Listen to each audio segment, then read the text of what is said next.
Esu kunigas Edmundas Naujokaitis, kaunietis ir gyvename brolijos centras Lietuvoje, yra Panemunėje, aukštoje Panemunėje, tai yra prie Kauno rajonas, kuris yra jau nebe Kauno arkivyskupija, bet Vilkaviškio vyskupija. Ir šiek tiek mes labiau susiję su tuo Suvalkijos Vilkaviškio kraštu.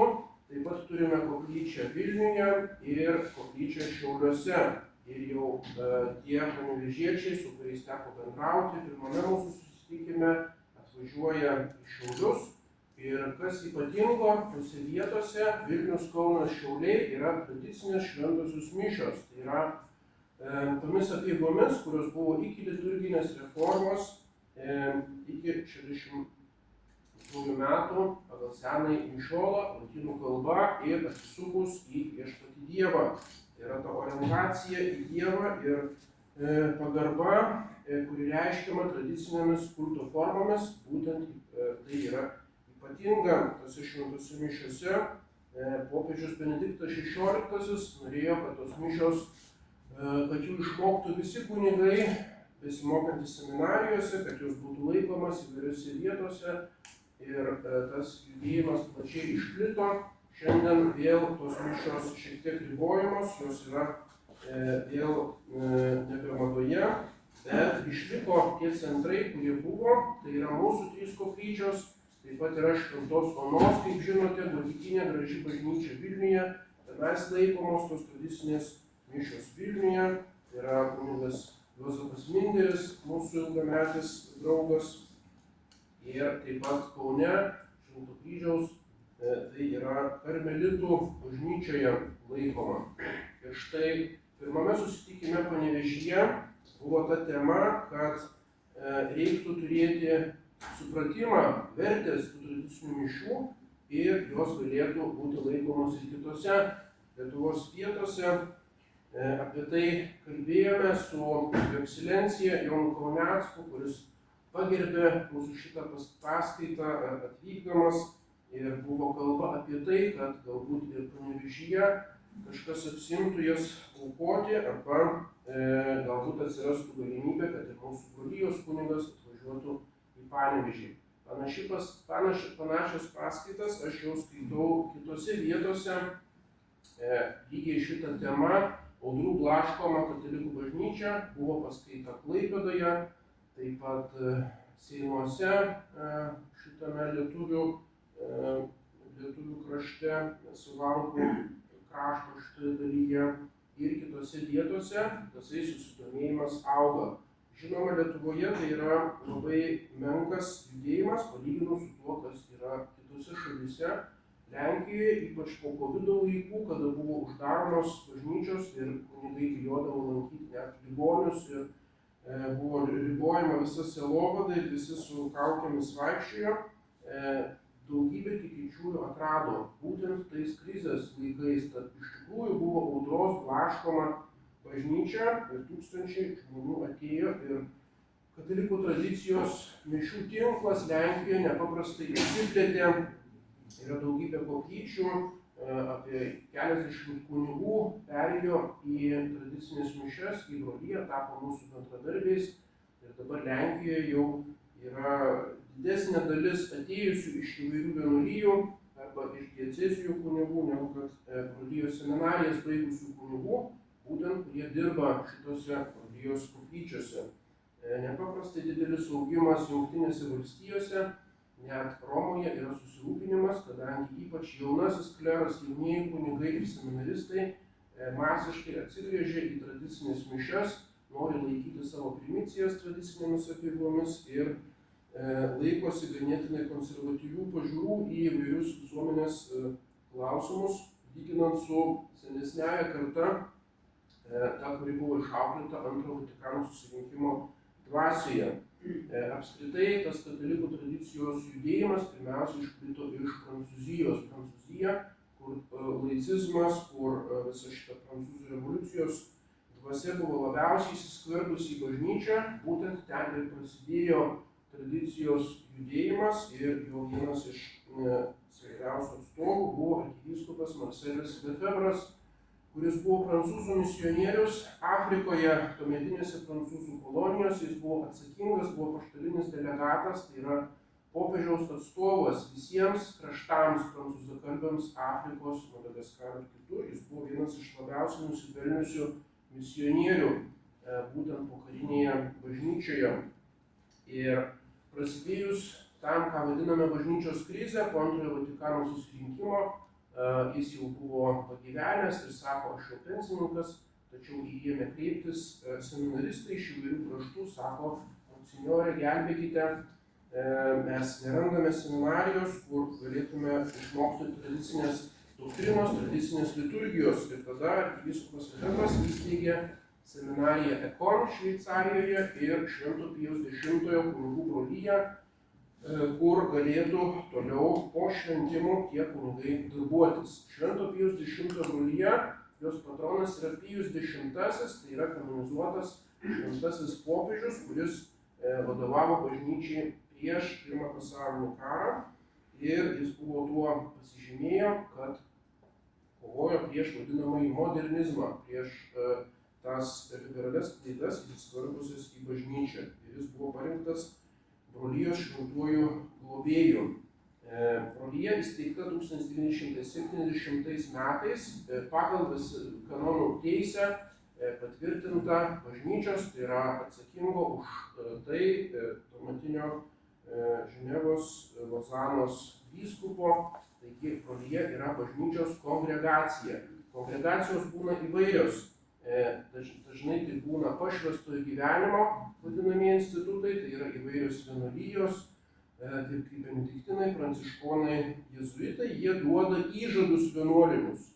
Pijus X brolija priklauso kitai kategorijai, tuo metu pagal senąją bažnyčios teisę tai buvo Pio Unijo, tai yra bendrija, pasauliečių kunigų bendrija, pagal naująjį kanonų kodeksą, tai vadinama apaštalinio gyvenimo bendryje. Tai reiškia, mes neduodame vienuolinių įžadų, mes nesame vienuoliai, tačiau kartu gyvename prioratuose, tai yra bendruomeninis gyvenimas ir apaštalinis darbas. Kuo užsiima brolijos kunigai? Būtent šventųjų mišių laikymu, veda rekolekcijas pagal Švento Ignaco metodą, kiekvienais metais Kaune vedame. Tai yra svarbiausias toks metodas dvasinių pratybų. Taip pat turime savo leidyklą, leidžiame knygas, ir kadangi mūsų paskaita bibliotekoje, šitose puikiose patalpose, Petkevičaitės bitės bibliotekos, tai atsivežiau ir šiek tiek knygų, kurios yra prie įėjimo, galėsite įsigyti. Tai yra tik tai pavyzdžiai, visas knygas leidinius galima įsigyti per mūsų interneto knygynėlį. Tokia viena knyga Tradicinės ir naujosios mišios. Išsami studija, rinkinys įvairių straipsnių, kuo skiriasi būtent tos tradicinės mišios, kurias mes laikome, nuo naujųjų mišių. Ir kodėl tas skirtumas yra nepaprastai svarbus. Tai nėra vien išorinių apeigų tam tikrų detalių ar kultūrinių tradicijų skirtumas, bet yra teologinis ir labai rimtas skirtumas. Kita knyga Arkivyskupas Marselis Lefebvras, Atviras laiškas sutrikusiems katalikams. Kodėl jie buvo sutrikę? Todėl, kad nebeatpažino savo bažnyčios, kas dėjosi Prancūzijoje, Olandijoje, visose vakarų kraštuose.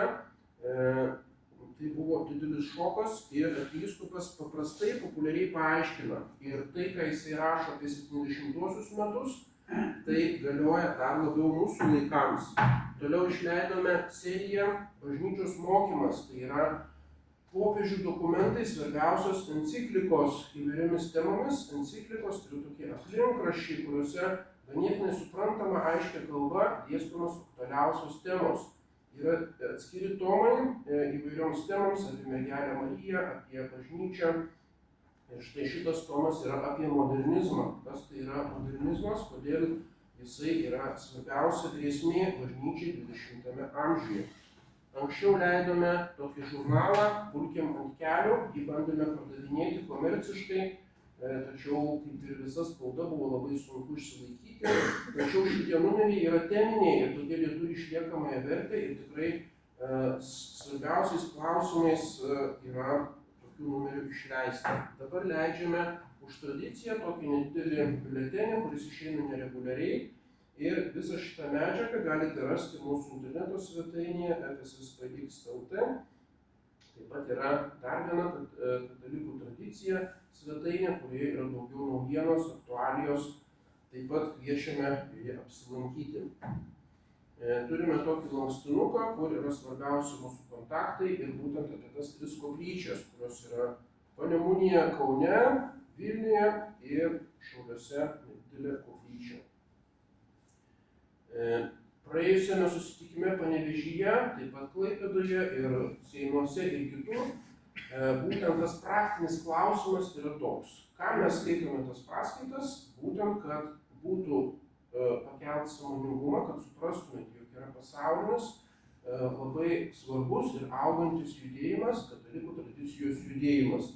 Mūsų Švento Pijaus X brolyje yra tik dabar jau nedidelė dalis tų judėjimų. Yra visa eilė kardinolų, daug vyskupų.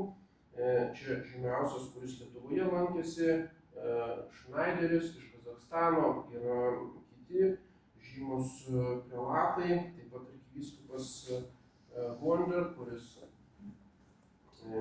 buvo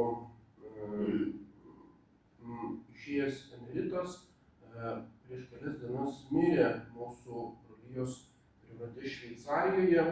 Tai būtent arkivyskupas, kuris, galima sakyti, išėjęs į pensiją, prisijungė prie brolijos, netapo jos nariu, bet gyveno mūsų namuose ir paskutiniais metais teikdavo sutvirtinimą, kitas apeigas ir dabar iškeliavo į amžinybę. Yra daug kitų kongregacijų, yra tradicinės atšakos vienuolių ordinų, taigi šitas judėjimas labai plečiasi ir taip pat auga susidomėjimas Lietuvoje. Ir toks praktinis klausimas tai yra, kad burtumės, kad galbūt kas nors norėtų duoti kontaktus, mes atsiųstume informaciją ir galbūt atsirastų galimybė tokių tradicinių mišių vieną ar kitą formą Panevėžyje. Ir visa tai priklauso nuo pasauliečių. Buvo kalba praėjusį kartą, kad tai mes tik tai inicijuojam šitą dalyką, bet visas šitas koplyčias įvairiuose kraštuose, jų pagrindinė jėga yra pasauliečiai, aktyvūs tikintieji, kurie supranta, kad bažnyčia tai nėra profesionalų reikalas. Tai nėra, kad klebonai, kunigai, vienuoliai daro bažnyčią, o mes tik tai duodam malonę, kad apsilankome tose mišiose, kažką tai aukojame, bet nesikišame į organizaciją. Tai paradoksaliai atitinka sinodo, kuris dabar vyksta bažnyčioje, tą sinodalumo dvasią, kad tikintieji turi suvokti, mes visi esame bažnyčia ir mes visi esame už ją atsakingi, ypač jeigu ta bažnyčia blaškoma audrų. Todėl tai ar bus tradicinės mišios Panevėžyje ar kitose miestuose priklauso nuo jūsų, priklauso nuo tikinčiųjų, o mes galime tik tai atvažiuoti ir jas laikyti ar kitokiu būdu prisidėti. Pagrindinis darbas ir pagrindinė našta bažnyčios gelbėjimo šitais laikais yra pasauliečių rankose. Nenorėčiau kartotis tų temų, kurias jau kalbėjome praėjusiuose paskaitose ir taip pat Klaipėdoje. Jos įrašą galite rasti Katalikų tradicija svetainėje. Todėl tai bus, nors pavadinimas tas pats, audrų blaškoma bažnyčia, bet šiek tiek kitos temos. Bažnyčia yra bendruomenė, skirtingai nuo protestantų, katalikai supranta bažnyčią kaip regimą bendruomenę. Tai yra realiai esančių žmonių bendryje, o ne kažkokių tik tai Dievui matoma išrinktųjų ar predestinuotųjų ar malonę turinčiųjų, reiškia, nematoma kažkokia tai kiekis. Bažnyčia priklauso tai tokiai linijai, kurią politologai vadina politėja. Kas yra politėja? Tai yra politinė bendruomenė bendrajam gėriui. Natūralioje tvarkoje politėjos tai yra valstybės. Taip pat, tarkim, gentis arba klanai, kaip skaitome Senajame testamente, Abraomo gentis, tai buvo taip pat tokia politijos forma. Arba miestai valstybės, kaip Atėnai arba Roma, arba imperijos, kaip Romos imperija ir kitos. Taigi šeima arba individas yra nepakankami patys savo ir kad pasiekti bendrąjį gėrį ir aukštesnę O išlikti pasaulyje reikalinga burtis į vadinamas tobulas bendruomenės, kurios gali patenkinti visus reikalus. Natūralioje tvarkoje tokia pakankama bendruomenė, kuri užtikrina ir saugumą, ir ekonominius interesus, ir teisinę apsaugą, ir visą kitą, būtent yra šita politėja. Ir dabartinė politėjos forma Lietuva tai yra nacionalinė tokia demokratinė valstybė arba respublika, tai yra tik viena iš istorinių politėjos formų, tai yra valstybė. Antgamtinėme lygmenyje tokia politėja yra katalikų bažnyčia. Tai yra regima bendruomenė, turinti hierarchinę valdžią, popiežių ir vyskupus ir besirūpinanti antgamtiniu bendruoju gėriu, tai yra visų žmonių išganymu. Vedimu į dangų. Ką mes šičia gyvename šitoje žemėje? Prisiminkime, ką mes skaitome visas tas paskaitas, ką mes einame į šventasis mišias, koks yra tikslas visų mūsų užsiėmimų. Objektyvus tikslas, kaip skaitome katekizme, yra didesnė Dievo garbė. Subjektyvusis tikslas yra siekiant tos garbės pasiekti savo ir kitų sielų amžino išganymo danguje, kurio esmė irgi yra amžinasis Dievo šlovinimas.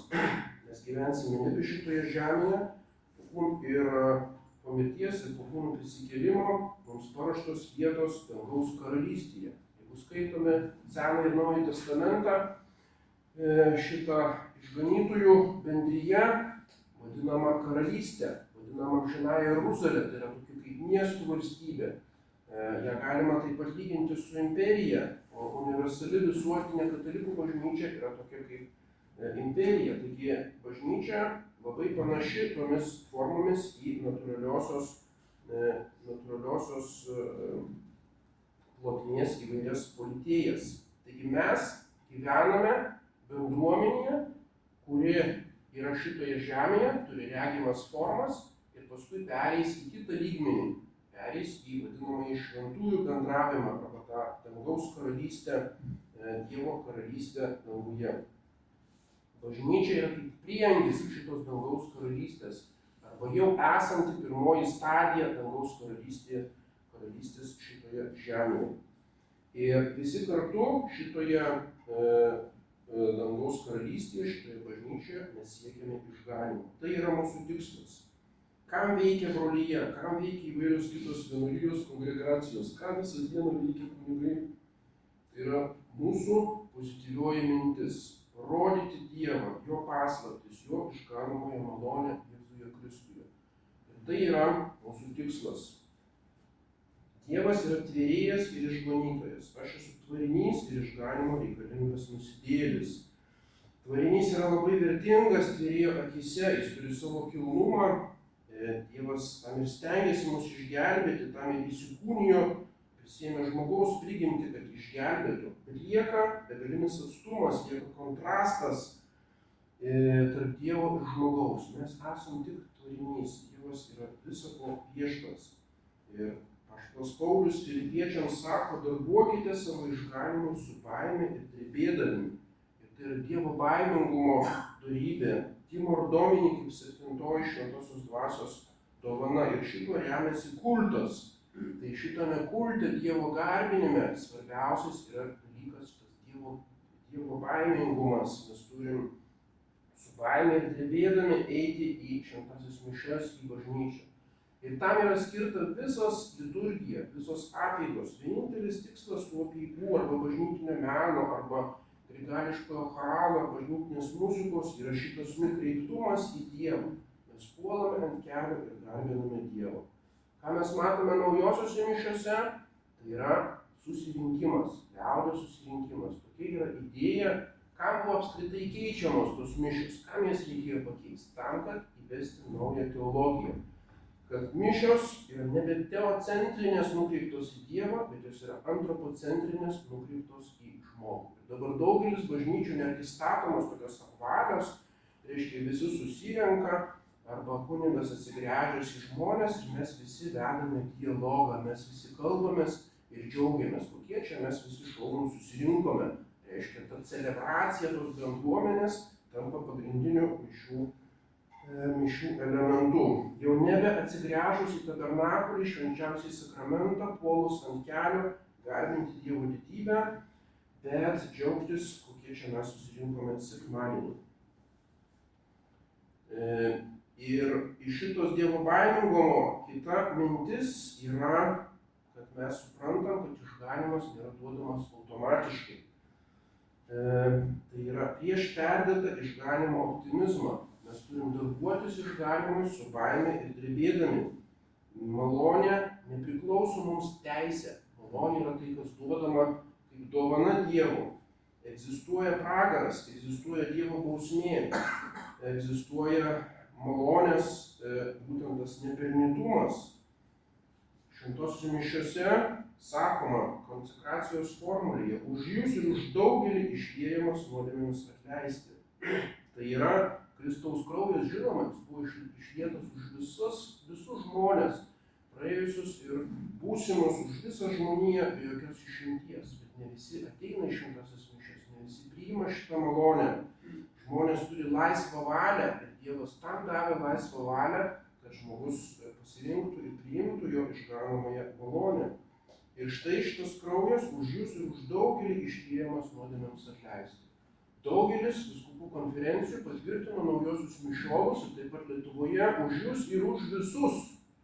Popiežius Benediktas įsakė vyskupams: turite visur pakoreguoti šitos leidimus mišiolų, kad būtų už jūs ir už daugelį.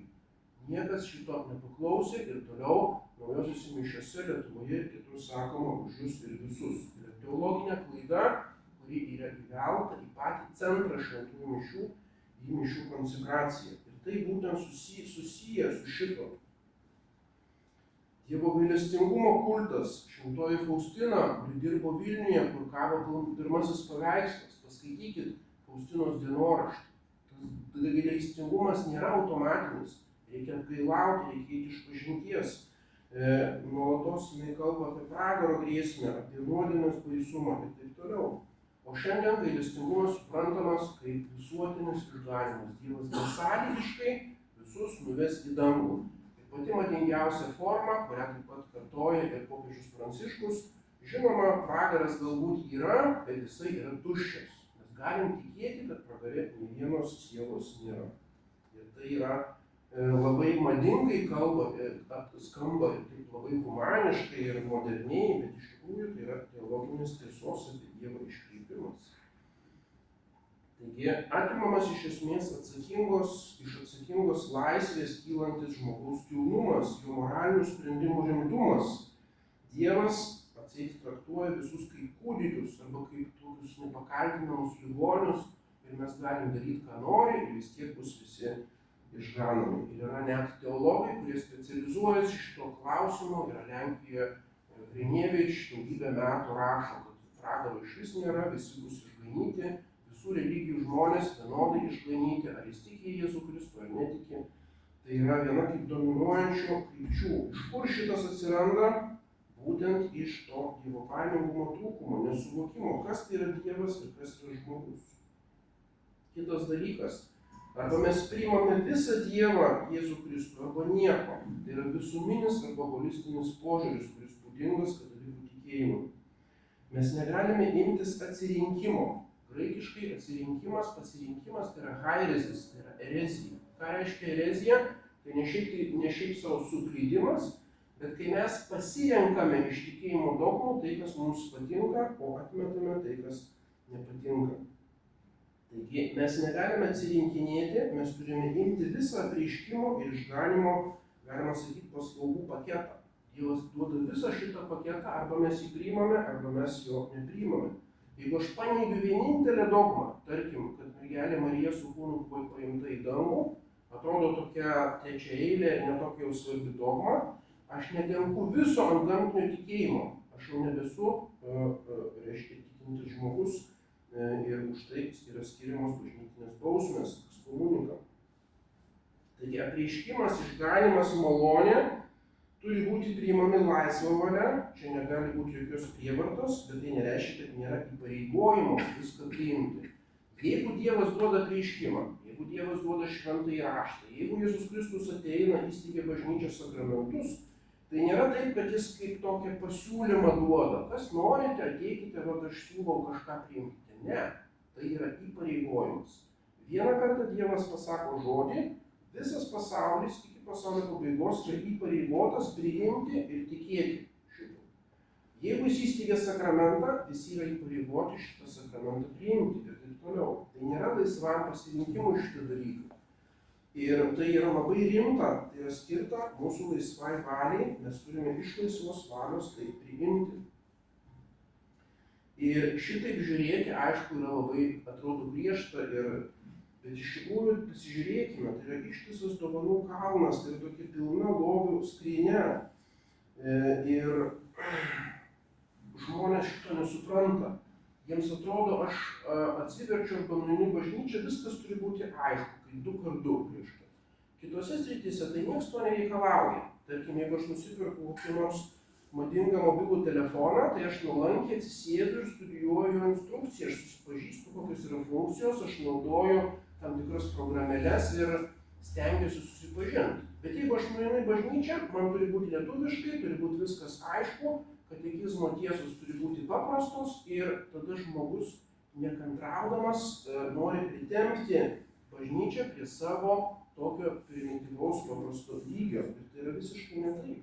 Religija yra tokia pati sudėtinga kaip ir visas gyvenimas, kaip ir visose gyvenimo srityse. Jeigu jūs įsitrauksite į politiką, čia yra nemažai žmonių, kurie jau paragavo šito politinio aktyvizmo nacionaliniam susivienijime duonos, arba įsitrauksite į bet kokį mokslą, pradėsite studijuoti, arba kokį amatą imsitės, pamatysit, kaip tai yra sudėtinga, kiek reikia daug dalykų žinoti, kaip reikia įsitraukti. Tai kodėl mes manom, kad tas sielos išganymo darbas turi būti primityvus ir aiškus kaip 2x2? Taip nėra. Mes turim investuoti laiko, mes turim skaityti knygas, mes turim domėtis, kitaip mes nesuvoksim viso šito, galima sakyti, liksim alkani prie šitos gausiai padengto stalo arba liksim skurdžiai prie tos pilnos lobių skrynios. Ir šitas pagunda yra protestantiška. Protestantams užtenka kelių paprastų tiesų.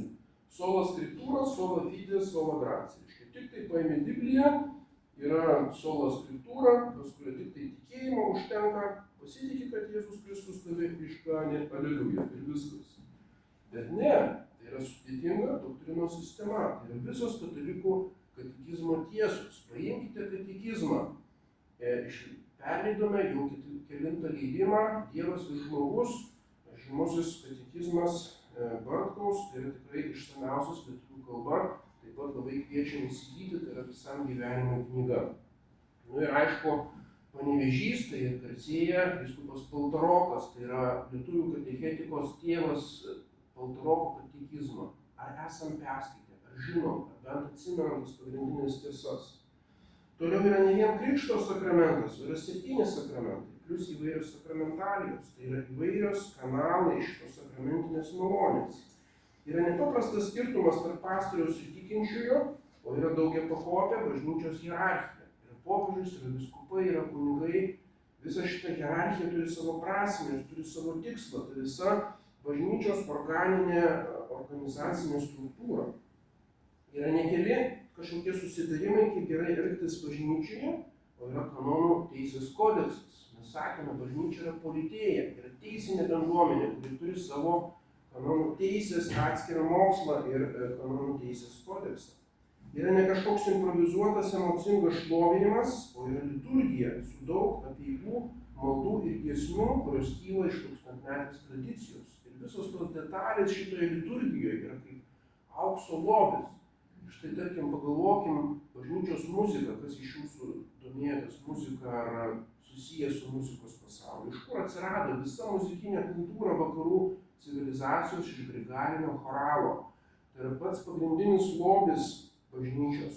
Ir po antro Vatikano susirinkimo išmestas kaip iš šiukšlių dėžė. Bet tik tai dabar vienu ir kitu atsiranda skolos, kurios vėl ištraukia tas knygas ir pradeda giedoti. Tai reiškia, visur kitur bažnyčia yra verčiama valstybė saugoti paveldą. Neleidžia tiesiog nugriauti Panevėžio katedros ir pastatyti kokį angarą betoninį, kaip norėtų kai kurie kunigai. Ne, valstybė saugo visą šitą paveldą nuo bažnyčios kai kurių vadovų savivalės, kad ne viską sunaikintų ir ne viską sudegintų ir išparduotų. Bet muzikos srityje, grigalinio choralo srityje nebuvo šitos valstybės apsaugos ir viskas, kas dabar yra bažnyčiose, tai protestantų reformatų giesmelės yra giedamos. O visiškai nebėra šito viso lobio grigališkojo choralo. Ir žmogų atrodo ima slėgti, kam viso to reikia, religija pernelyg sudėtinga, dar visos šitos tradicinės dalykai.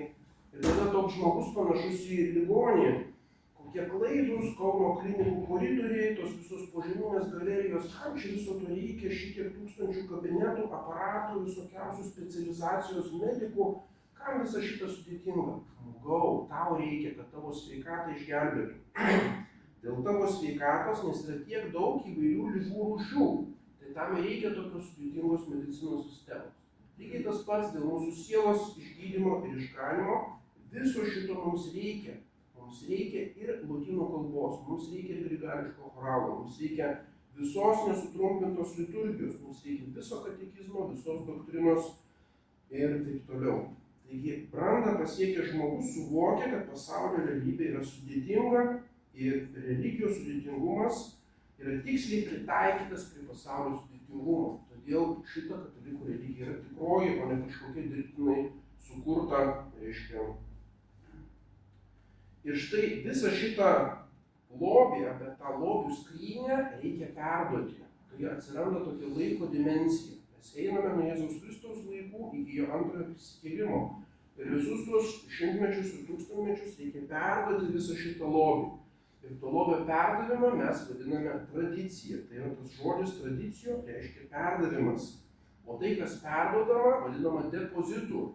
Depozitus, tas, kas išsaugoma, taigi esame tokie trys elementai. Perėmimas, išsaugojimas ir perdavimas ateities kartoms. Pirmiausia, perėmimas. Fides ex auditu yra žymus posakis. Apaštalas Paulius Romiečiams 10 skyrius. Kaipgi žmonės šauksis to Dievo, kurio neįtikėjo? O kaip įtikės tapė, kurie negirdėjo? O kaip išgirs be skelbėjo? Taigi turi būti tas, kas skelbia, žodžiu, kas moko.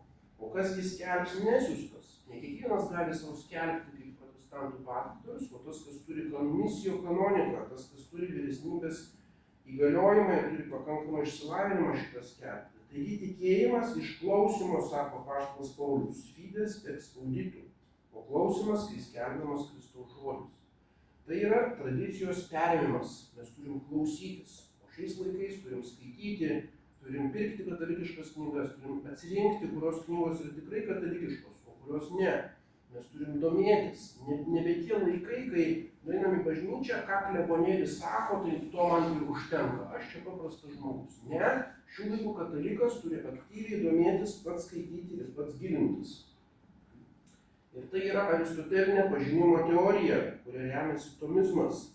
Žmogaus sąmonė, jam gimus, yra tabula rasa, tai yra tokia tuščia lenta ir viskas ateina į šitą sąmonę iš išorės.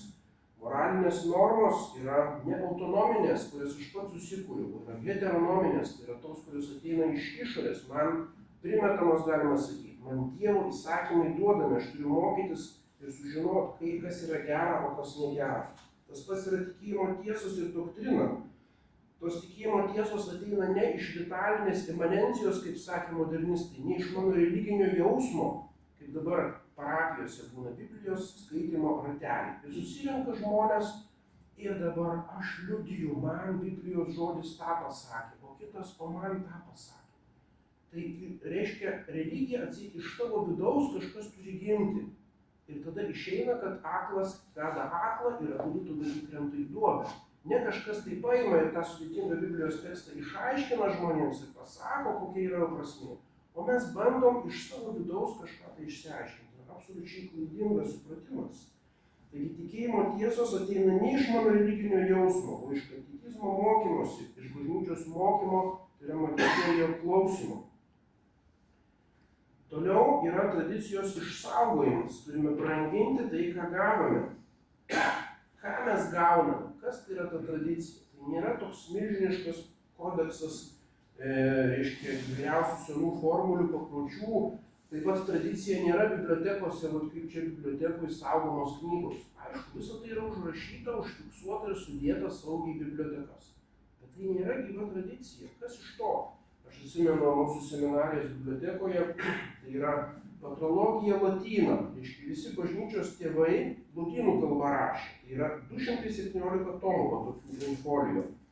Toliau yra patrologija greka, 161 tomas ir paskui yra patrologija orientalis, tai yra sirų, koptų ir kitomis kalbomis 41 tomas. Įsivaizduoja, ištisos lentynos vien bažnyčios tėvai. O kur dar yra vėlesni visi teologai, bažnyčios mokymas ir visa kita. Bet šitai nėra tradicija. O tradicija tai yra pirmiausia tas gyvasis Dievas arba Jėzus Kristus švenčiausiame sakramente, paskui Dievas kunigystėje, paskui Dievas bažnyčioje, kaip Kristaus mistinėme kūne, Dievas savo apreiškime, šventajame rašte ir kitur. Šitas yra tasai depozitas arba tas lobis, kurį mes perduodame. Taigi turim suprasti, kad tradicija yra viskas. Ir jeigu mes sakome tradicionalistai, apie mus sako, kad kiekvienas katalikas absoliučiai privalo būti tradicionalistas, negali būti netradicionalistas, nes tradicija yra pats Dievas, yra viskas, ką mes turime. Ir trečias elementas yra perdavimas. Tai yra misijos, katalikiškas švietimas, liudijimas žodžiu ir savo elgesiu. Ir tai yra vėlgi, mes turim perduoti, mes turim mokyti. Tai nėra palydėjimas, dabar išplito visur girdim šitą žodį. Kokia kunigų užduotis palydėti žmonės. Žmonės patys žino, kur eiti, jie patys viską susitvarko, jie eina, o kunigas toksai kaip pagalbinis pavadėjas arba lydėtojas tik tai jam padeda. Tai yra absoliutus iškreipimas kunigo užduoties. Kunigas ir ypač vyskupas ir popiežius yra ne palydėtojas, kuris autoritetingas mokytojas, yra tos tradicijos perdavėjas. Mato Evangelija 28 skyrius, Jėzus Kristus sako, man duota visa valdžia danguje ir žemėje, eikite ir padarykite mano mokiniais visų tautų žmonės, krikštydami juos vardant Tėvo ir Sūnaus šventosios dvasios, mokydami laikytis visko, ką tik esu jums įsakęs, ir štai aš esu su jumis per visas dienas iki pasaulio pabaigos. Šitoje žodžiuose yra viskas pasakyta, ką mes turim žinoti apie perdavimą tradicijos. Pirmiausia, tai susijusi su autoritetu, su valdžia. Man yra duota visa valdžia danguje ir žemėje. Toliau šitas tikėjimas, galima sakyti, yra primetamas iš viršaus. Jis yra duodamas žmonėms, tai žmonės jį privalo priimti. Ir todėl bažnyčioje skiriama eklezija dočens ir eklezija diščens, tai yra mokančioji ir besimokančioji bažnyčia. Tai yra bažnyčios magisterijumo mokymo autoritetas, o ne, ir dabar sakoma, dialogas. Bažnyčia turi vesti dialogą su pasauliu. Dialogas yra kažkas geras žodis, nes žinome Platono dialogus kaip sokratiškas metodas kalbėjimas ir šitą puikiai pritaikė bažnyčios tėvai. Ir va dabar aš su jumis po paskaitos užduosite klausimus, kalbėsime, aš paprastas žmogelis ir mes kalbamės, tai yra dialogas. Vieni tikintieji su kitais, taip pat susirinkę kunigai ir vyskupai, sinoduose ar susirinkimuose, tai yra dialogas, viskas tvarkoja. Dialogo reikšmė yra milžiniška.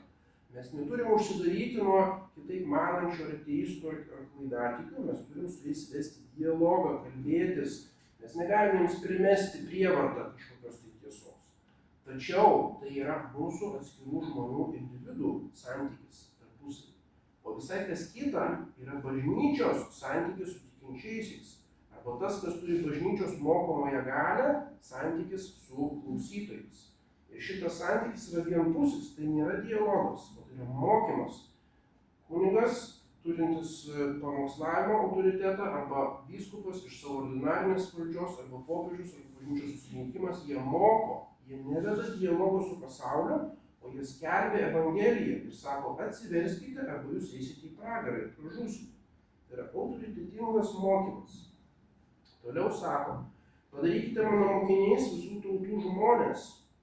Ne tik pavienių žmonės, bet ir tautas. Taigi, tai, ką minėjome politėjas, tai yra viešojo teisinio gyvenimo struktūros padarykite mano mokiniais. Ir tai yra popiežiaus Pijaus XI enciklika Quas Primas 1925 metai apie Kristaus socialinį karališkumą. Jėzus Kristus nėra tik tai palydėtojas ar siūlytojas kažkokios savo gerosios naujienos, o jis yra pasaulio viešpats, kuris yra karalius, ne tik tai antgamtinėje, bet taip pat socialinėje ir visose kitose žemiškose srityse. Jo įstatymas turi būti ir politikoje, ir netgi žmonių privačiame gyvenime. Kristus turi būti karalius ir mano virtuvėje, ir mano knygų bibliotekėlėje, ir mano galvoje. Jis turi visur karaliauti. Tai yra Pijaus XI mokymas. Toliau turite krikštyti, mokyti, laikytis viso Naujojo testamento įstatymo iki smulkmenų. Viskas yra svarbu. Ir žinoma, esame tam tikros tiesų hierarchijos. Aišku, kad Kristus yra Dievas ir žmogus, šito dogma, reiškia įsikūnijimo dogma, yra fundamentalesnė arba reikšmingesnė negu kokia nors dogma, tarkim, kad esame angelų. Bet, kad esame angelų, ar kad mergelė Marija yra nekaltai pradėtoji, tai yra taip pat dogmos. Tai reiškia, nėra kažkokios tai hierarchijos pagal autoritatyvumą, arba kad vienos tiesos labiau apreikštos, o kitos mažiau. Visos dogmos yra neklaidingos ir absoliučiai būtinos priimti. Ir čia nėra jokios galimybės pasirinkti. Kas atmeta vieną vienintelę dogmą, tas tampa eretiku ir praranda visą antgamtinį tikėjimą. Ir galiausiai eschatologinis nukreiptumas. Skubėkite misionieriauti. Turite suspėti apeiti visas tautas iki mano antrojo atėjimo. Ir kas jūsų nepriims, tas negaus šito išganimo. Ir aš nuteisiu šitą sugrįžęs. Jėzus Kristus grįž kaip teisėjas. Ir bus pasaulio teismas laikų pabaigoje. Taigi visa mūsų religija yra tradicija. Ir katalikas negali būti netradicionalistas. Reiškia, mūsų viešpats, mergelė Marija, visi šventieji danguje, tai buvo tokia mėgstama arkivyskupo Lefebvro mintis pamoksluose, yra ne šiaip savo krikščionys, reiškia, o yra griežtai, vienašališkai katalikai tradicionalistai. Tai yra ultramontanistai, kaip anksčiau sakydavo, arba integristai. Ir jokių būdų ne modernistai, arba ne kažkokie tik tai konservatyvūs katalikai, ir juo labiau ne apskritai krikščioniški. Tai reiškia, Jėzus Kristus, visą tai, ką mes eisime į dangaus karalystę, jinai yra griežtai Romos katalikų, visa mūsų išganimo religija ir šito išganimo bendryje. Ir tai išreiškia dogma extra ecclesiam nulla salus, už bažnyčios niekas nebus išganytas. Taigi jau minėjome kelis kartus šitą žodį politėja arba bendryje, natūralioje srityje, tai yra valstybė, antgamtinėje srityje, tai yra bažnyčia. Ir tai yra labai svarbu, kadangi dabar sakoma, bažnyčia turi nesikišti į politiką. Tai jeigu politiką suprantame dabartinę tą siaurąją prasme, kaip reiškia partinė kova už valdžią tam tikrų asmenų ir konsteliacija, kas vadovaus vyriausybei, tai žinoma, tai nėra bažnyčios reikalas ir neturi kištis į tos dalykus. Bet jeigu kalbam apie politėją, kaip apie mūsų bendrą reikalą, tiek antgamtinėje, tiek žemiškoje srityje, tai politika yra visas mūsų gyvenimas. Visose srityse, ką mes nedarome viešojoje srityje, viskas yra politiška. Ir tai yra klasikinis politikos supratimas. Mes esame piliečiai dangaus karalystės ir esame piliečiai Lietuvos Respublikos. Ir abi pilietybės mus įpareigoja politikai, tai yra viešajam gyvenimui. Ir tai yra labai svarbi sritis, reiškia bažnyčios santykis su valstybe, kas yra visiškai užmirštas dalykas šitame numeryje religinė laisvė, būtent yra kardinolo Alfredo Ottaviani. Bažnyčia, valstybė ir religinės laisvės klausimas. Kardinolas Ottaviani atskleidžia trumpai ir aiškiai tą plačią sritį, kuri vadinama bažnyčios viešoji teisė. Tai reiškia, yra ne tik tai bažnyčios kanoninė teisė, kuria bažnyčios institucijos tarpusavyje, reiškia, viduje bažnyčios funkcionuoja, bet viešoji bažnytinė teisė arba tokia konstitucinė teisė, kuri apibrėžia bažnyčios santykį su valstybe arba su viešuoju gyvenimu. Ir šitas sritis dabar yra visiškai išmesta į šiukšlių dėžę arba visiškai neatsimenama. Tai reiškia, jeigu vyskupas ar kunigas kažką tai paskelbė viešaisiais klausimais arba viešosios moralės ar kitais, tai jau jisai politikuoja, jau jisai kišasi. Tai va, čia yra pagrindai, koks buvo bažnyčios tradicinis mokymas. Viešoji bažnytinė teisė. Reiškia, kas yra bažnyčia kaip politėja? Jinai nėra nevyriausybinė organizacija užsiimanti kažkokiais klausimais. Jinai nėra lobistų klubas, jinai nėra verslo įmonė, reiškia, jinai taip pat nėra Biblijos ar Kristaus mylėtojų ratelis ar kažkokių dvasinių išgyvenimų, reiškia, klubas. Bažnyčia yra viename lygmenyje kaip politėja su valstybė, reiškia, yra tobula bendruomenė. Ir visais amžiais, iki pat 19-20 amžiaus, bažnyčia turėjo autonomiją, jinai turėjo savo teismus, svarbiausiai hierarchai, įskaitant popiežių, turėjo savo valstybinės institucijas, turėjo savo netgi kariuomenės ir bažnyčia buvo nepriklausoma nuo valstybės. Jinai turėjo jurisdikciją visiems savo nariams, klerikams, tarkim, jeigu klerikas kokiais nors turto ar kriminaliniais ar kitokiais klausimais nusižengė, įteisdavo vyskupo teismas, o ne valstybinis teismas. Ir tai labai aktualu šiandien įvairiais moraliniais nusižengimais. Yra didžiulis sumišimas bažnyčioje, ką dabar daryti, nes mes turim tos moralinius skandalus ir ką daryti su tais bažnyčios tarnautojais, kurie nusižengia.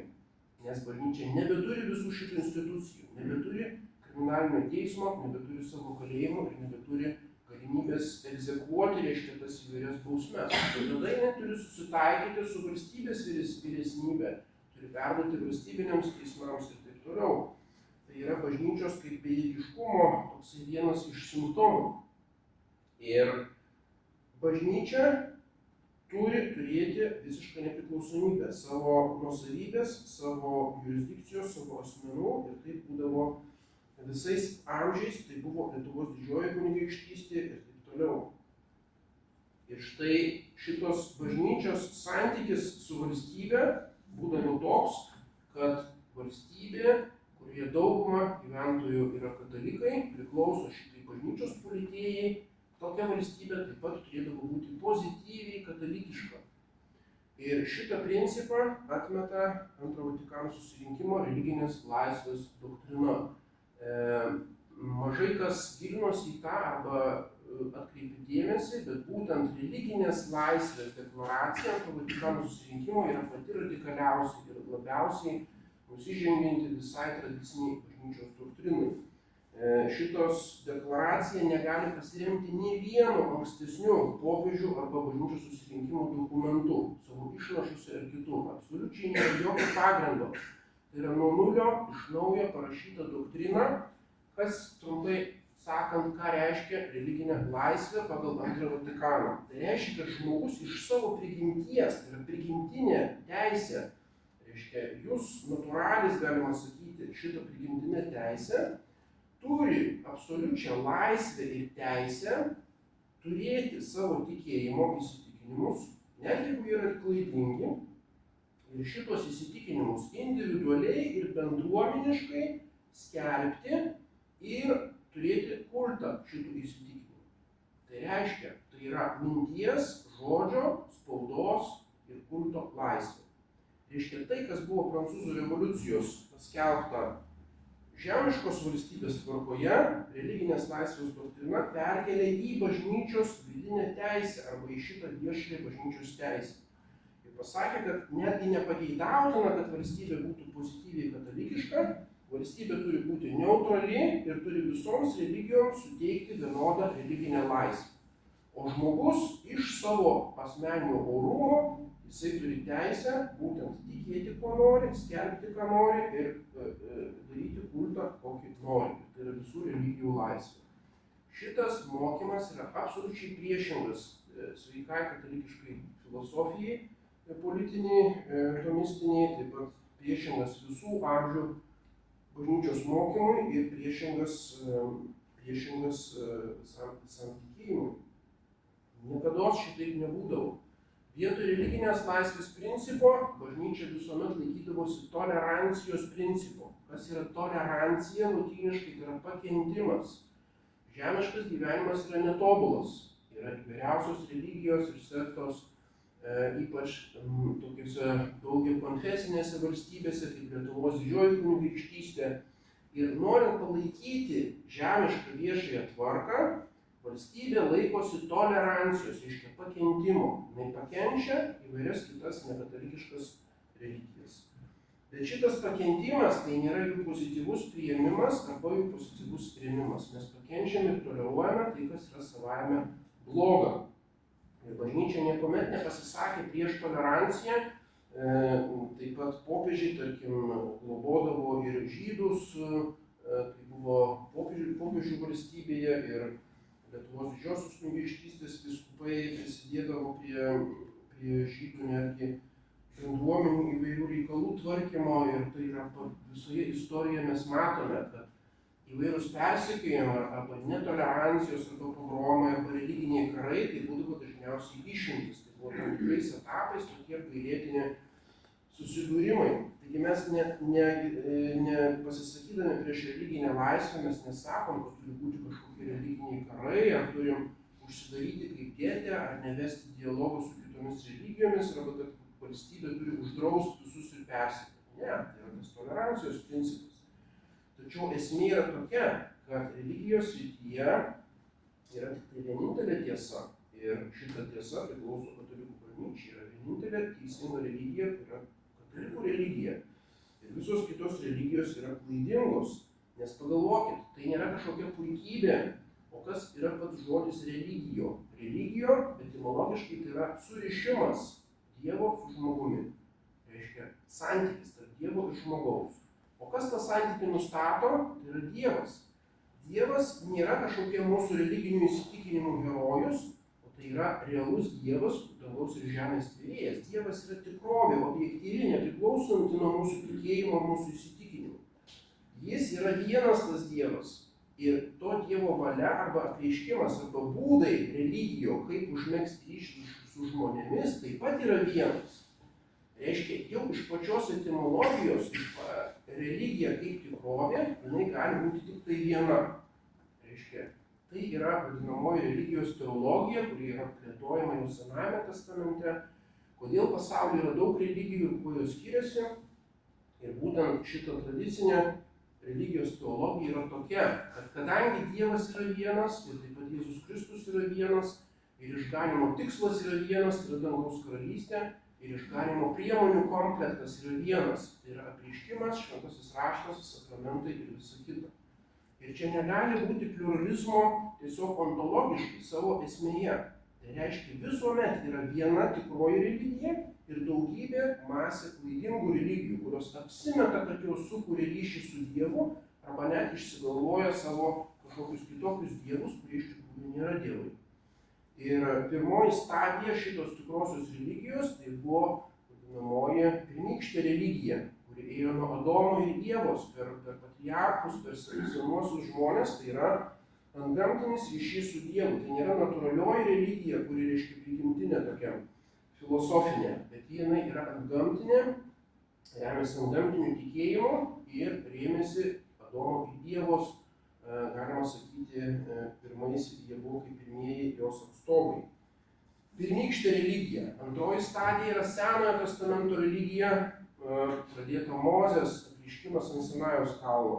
Ir trečioji stadija tai yra Naujojo testamento religija, krikščionių Romos katalikų religija. Taigi šitos trys formos ir tai yra tikroji Dievo apreikštoji religija. Tai reiškia, visos kitos yra klaidingos religijos, tai reiškia, teorijos srityje jos klaidingos ir jos skatina klaidas.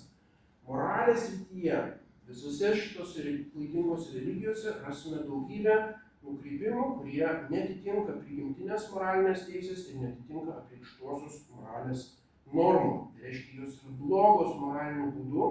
Ir trečia, išganymo tvarkoje jos visos yra kliūtis žmonių sielų išganymui. Ką mes kalbėjom pradžioje? Ką mes čia visi susirinkom? Ką mes darom visą kaip katalikai?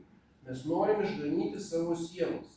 Ir visos kitos religijos, ir taip pat konfesijos, ar tai būtų stačiatikiai ir protestantai ir kiti, jos yra ne pagalba kažkokia tai nors ir netobula kitiems žmonėms, bet jos yra pagrindinė ir esminė kliūtis žmonėms pasiekti amžiną išganymą. Ir todėl religijos kaip tokios, jos yra blogos. Tai yra tokios blogio nuodėmės struktūros, kurios pavergia sielas. Aišku, mes to nesakome apie tų religijų išpažinėjus. Mes nieko jiems nepriekaištaujam, nes dauguma jų nežino tiesos ir tam yra bažnyčios misija, kad juos atversti, nepriversti kažkaip tai, bet skelbti jiems Evangeliją ir juos atversti.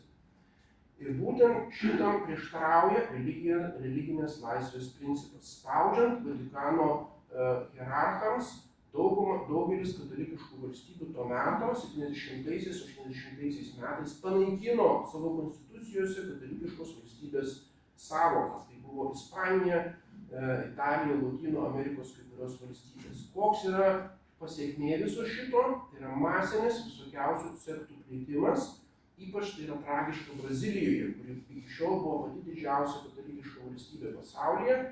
Ir dabar joje jau vos ne pusę sudaro evangelicals, tie radikalūs protestantų, reiškia įvairios sektos, taip pat įvairios sinkretinės, pagoniški kultai, kandomblė, vudu ten ir taip toliau, visą šitai plinta. Tai yra milžiniška tragedija, tai yra milijonų sielų pražūtis. Kas dėl to kaltas? Būtent šitie hierarchai, kurie įgyvendina religinės laisvės principą. Tai yra absoliutus blogis. Religinė laisvė, galima sakyti, išstumia bažnyčią iš šito jos konstitucinio statuso kaip nepriklausomo palikėjo. Bažnyčia tampa viena iš valstybės registruojamų tradicinių religinių bendruomenių, kurios veikia pagal valstybės nustatytą tvarką, laisvesnė ar mažiau laisvą, arba, reiškia, ir tai yra absoliučiai nepriimtina, tai yra bažnyčios statuso esminis nužeminimas, galima sakyti, konstitucinis perversmas pačioj bažnyčios struktūroje. Taigi religinės laisvės doktrina yra absoliučiai nepriimtina ir nešanti milžinišką žalą. Toliau kitas aspektas yra ekumenizmas ir tarpreliginis dialogas. Kas yra ekumenizmas? Tai yra siekis krikščionių vienybės. Labai gražu. Mes meldžiamės už krikščionių vienybę. Yra krikščionių vienybės diena, kuri yra paskelbta tarp Pijaus XII. Ir yra viešpaties žodis, unum sint, visi te būna viena. Aišku, mes norim vienybės. Mes norim, kad visi išpažįstantieji Kristų būtų vienoje bažnyčioje, regimoje struktūroje. Tai yra visiškai suprantama ir mes už tai meldžiamės ir būtent vedam dialogą visais būdais. Aš pats daug metų važinėjau į Rusiją, turėjau masę kontaktų su stačiatikiais, taip pat su įvairiais protestantais. Mes ir bendrus įvairias akcijas rengdavome ir nuomodavome patalpas ir tokių kontaktų tai aš ne iš oro kalbų, o aš turėjau realų santykį su įvairiais protestantais ir su įvairiais stačiatikiais ir aš žinau iš patirties. Ir aš tikrai žinau daug apie jų vidinės problemas ir jų struktūras ir taip toliau. Tai nėra atsiribojimas, kažkoks bailus, reiškia atsitraukimas. Bet kas tai yra ekumenizmas? Kuo jis skiriasi nuo to vienybės? O jisai yra toks, kad sakoma, ką mes turime kalbėti su tais kitatikiais. Mes turim kalbėtis apie tai, kas mus vienija, o ne apie tai, kas mus skiria. Tai yra esminis toksai šūkis ekumenizmo. Kalbėkime apie tai, kas mus vienija, o ne apie tai, kas mus skiria. Tai yra absoliuti klaida, strateginė ir visokia kitokia klaida. Ir tai yra nusižengimas prieš artimą meilę. Nemokantį pamokyk. Klystantį sudraus ir taip toliau. Tai yra pagrindiniai artimo meilės įsakymai, reiškia. Jeigu mes nepasakome jiems tiesos, jeigu mes nesikalbame ir neužvedame kalbos apie tai, kas mus skiria, kad tu, brolau, tu tiki Jėzų Kristų, bet tu pasižiūrėk, tavo Biblija yra klaidinga, jinai yra sutrumpinta protestantiška Biblija ir išmestos kai kurios Dievo apreikštos knygos, tu neturi švenčiausio sakramento, tu pasižiūrėk, tu reiškia nežinai, kur tas gyvasis Dievas yra, jis nėra tavo Biblijos kažkokiuose eilutėse, jis yra švenčiausiam sakramente, ateik pas mus į bažnyčią ir taip toliau. Tai mes neatliekam tos misijos pareigos, mes nuslėpiam tiesą. Tai reiškia, kaip sakydavo ir pats arkivyskupas Lefebvras ir kiti, ekumenizmas yra nuodėmė prieš artimo meilę. Tai yra didžiulis nusikaltimas, kadangi ekumenizmas užmuilina šitos visus skirtumus. Ir pačius suklaidina katalikus, kadangi jiems atrodo, kad koks čia didelis skirtumas. Ar aš į protestantų einu bažnyčią, ar aš į stačiatikių, mes visi esam pakrikštyti, visi tikim Kristui ir iš esmės visi būsim išganyti. Tai yra melas, tai yra išdavystė Jėzaus Kristaus, išdavystė bažnyčios. Ir šita bekompromisė kova prieš ekumenizmą ir prieš visus jo principus buvo pačios bažnyčios laikysena. Tai yra Pijus XI, tas pats Mortalium Animos enciklika, kuri iškilmingai pasmerkė ekumenizmą. Po 36 metų Antro Vatikano unitacija, šitas dokumentas, dekretas apie ekumenizmą, unitatis redintegracijos 64 metai. Tai ką, per 30 metų diametraliai pasikeitė bažnyčios mokymas. Kaip tai gali būti? Kad Pijus XI, reiškia, griežtai smerkė ekumenizmą ir draudė katalikams dalyvauti pasaulinėje bažnyčių sąjungoje bet kokioje ekumeninėje veikloje, o po 40 metų Antras Vatikanas unitatis redintegracijos sako, mes įsitraukiam į ekumenizmą. Tai yra absoliučiai klaidinga. Tas pats toliau galioja dialogui su tarpreliginiam vadinamam dialogu. Mes sakėm, kad pats dialogas kaip toks yra kažkas gero. Bet bažnyčia kaip tokia, jinai negali vesti dialogo su kitomis religijomis. Tai yra klaidinga. Bažnyčia moko ir bažnyčia skatina visus pagonis ir nekrikščionis atsiversti. Tai yra bažnyčios misijų laikysena. Tai reiškia, Antro Vatikano dokumentas apie tarpreliginį dialogą, deklaracija Nostra Aetate, 65 metai, buvo didžiausias smūgis visoms katalikų misijoms visame pasaulyje. Tai paliudijo arkivyskupas Lefebvras, kuris būtent buvo misionierius ir misionierių seminarijų steigėjas. Jis sako, po šito viskas, sako, mes nebeturim argumentų, kodėl aš turiu stengtis atversti musulmonus, jeigu mes turim su jais tik tai vesti dialogą. Ir visos religijos iš esmės, nors ir mažesnių būdų, ne taip tobulai, bet vis tiek veda kažkokiu būdu prie Dievo. Tai yra visiškas melas ir visiška klaida. Ir kas iš to tarpreliginio dialogo išeina? Išeina ištisos šventvagystės. Ir tai buvo 1986 metais Asyžiaus susirinkimas, inicijuotas Jono Pauliaus II. Ir tuo metu kardinolas Ratzingeris, jisai nedalyvavo šitame, jis buvo už galvos susiėmęs ir jisai sakė, kas čia cirkas yra daromas, kažkoks, reiškia, Disneylandas religijų, kur susirinko budistų, šamanų, visokiausių pagonių, reiškia, atstovai ir mes meldžiamės už taiką žmoniją. Ir visą tai Šventojo Pranciškaus, reiškia, šventajame mieste Asyžiuje, reiškia, vienoje iš bažnyčių ant tabernakulio buvo pastatyta Budos statula ir mes visi susiklaupę garbinam Budą. Tai buvo baisus skandalas, buvo vienas iš postūmių, būtent arkivyskupui Lefebrui 88 metais šventinti vyskupus ir tai privedė prie aštraus tokio konflikto su Jonu Pauliumi II tais laikais. Ir paskui Asyžiaus susitikimai buvo tęsiami iki šiol ir paskutinis toksai atvejis, tai buvo Amazonės sinodas, tai buvo Pačamamos garbinimas. Popiežius Pranciškus pastatė stabą, reiškia tikrą Pačamamos, tai yra tikrą pagonių deivę ir visi vienuoliai, katalikų vienuoliai, reiškia susilenkė iki žemės, reiškia garbino šitą stabą. Tai yra visiškas skandalas. Ir paskui vienas iš austrų tradicionalistų, Aleksandrė Čubuel, kai nebuvo ten žmonių toj bažnyčiai, jis įėjo, paėmė tą stabą, nusinešė ir įmetė į Tiberį, į upę, reiškia, kaip pagonių stabą išmetam, tegul plaukia ir paskui kažkas ten ištraukė ir vėl atgal pastatė. Tai yra absoliučiai skandalingas dalykas ir tai nėra vien tik tai kažkokia brolijos nuomonė, reiškia, yra daugybė pasisakymų. Kardinolas Walter Brandmüller šitą Amazonijos sinodą pavadino eretišku. Kardinolas Gerhard Müller, kuris vadovavo savo laikų tikėjimo mokslo kongregacijai, griežtai paneigė, kad tai yra priešinga visam bažnyčios mokymui esminiuose jo punktuose. Vyskupas Atanazijus Schneider įvedė 40 dienų atgailą savo vyskupijoje už šitą Pačamamos garbinimo apeigas, už šitą Amazonijos sinodą. Kardinolas Berg, reiškia, pavadino tiesioginė ataka prieš mūsų viešpatį Jėzų Kristų ir apostazę ir taip toliau. Ir tai yra mūsų akyse prieš porą metų įvykęs milžiniškas milžiniška nuodėmė. Ir pagalvokim, kokia tai yra veidmainystė.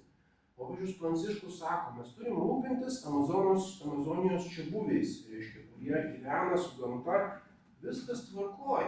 Tai jeigu norime rūpintis tais Amazonijos gyventojais, tai nuvažiuokit pas tos Amazonijos, aplankykit, pažiūrėkit, kokios jų problemos, kas tenais vyksta. Bet ne, šitas Amazonijos sinodas vyko ne Amazonijoje, kur yra karšta ir drėgna, bet, reiškia, su dirbtinė klimatizacija, reiškia, Romos patogiuose patalpose. Reiškia, toks imperialistinis požiūris, toks paternalistinis. Mes čia iš Romos geriau žinom, ko jums ten pagonims reikalinga. Ir tai buvo didžiulis pasipiktinimas toje pačioje Brazilijoje. Ir būtent po Amazonijos sinodo daugybė Brazilijos katalikų būtent atėjo į katalikų tradiciją, nes tai yra absoliučiai toks imperialistinis požiūris. Ir paskui sako, mes dabar visas sinodas skirtas Amazonijos tautoms, šitiems indienams, kurie gyvena Amazonijos džiunglėse, Kolumbijoje, Brazilijoje, kokios ten dar kitos šalis. Ir jos kaip simbolis, tai yra Pačamama, reiškia šita deivė. Taigi pažiūrėkim Wikipedijoje, iš kur šita Pačamama. Tai yra Andų tautų, senųjų inkų, reiškia dievybė. Tokia vaisingumo dievybė, panašiai kaip Biblijoje pasmerktoji, reiškia Aštartė, ar ten ir kitos vaisingumo, reiškia dievybės, kuri viena vertus laimina žmonės, o kita vertus sukelia žemės drebėjimus ir žudo žmonės, reiškia. Ir jai aukojama, norint permaldauti, reiškia, aukojami įvairūs gyvūnai, ir toliau. Nu, tokia tipiška vaisingumo reiškia dievė, bet tai yra Andų civilizacija, tai yra inkų civilizacija, tai yra absoliučiai nieko bendro neturi su Amazonijos regionu. Amazonijos regionas tai yra tokiuose lygumose džiunglėse ir tie indienai turi visiškai skirtingą civilizaciją ir kitas savo religijos ir dievybės ir jie gyvenime niekad nėra girdėję apie kažkokią Pačamamą. Tai reiškia, pagalvokim apie tos Vatikano biurokratus, kurie pasižiūrėjo kažkur ant gaublio, tai maždaug čia Pietų Amerika, pasirinko kažkokią ten dievybę Pačamamą, nu tai dabar melsimės už Amazonijos tautų deivę Pačamamą. Tai tokia yra ignorancija ir toks, reiškia, arogancija, tiesiog panieka yra tiems indienams. Tai kaip čia galima sakyti, kad kažkokią tai dvasinę naudą kažkam tai atneša? Tai yra didžiulis skandalas ir papiktinimas. Toliau kitas elementas yra santykis su žydais. Tam skirta Antro Vatikano atskiras skyrius, reiškia, šitame Nostra Aetate dokumente. Ir niekas neneigia, kad prie žydus buvo daug neteisybės iš įvairių katalikų ir valdovų, ir liaudės pusės, ir buvo persekiojimai. Ir visą tai, reiškia, yra didžiulis istorinis tokia trauma. Ir taip pat žinom Antro pasaulinio karo, visą šitą holokausto tematiką ir taip toliau.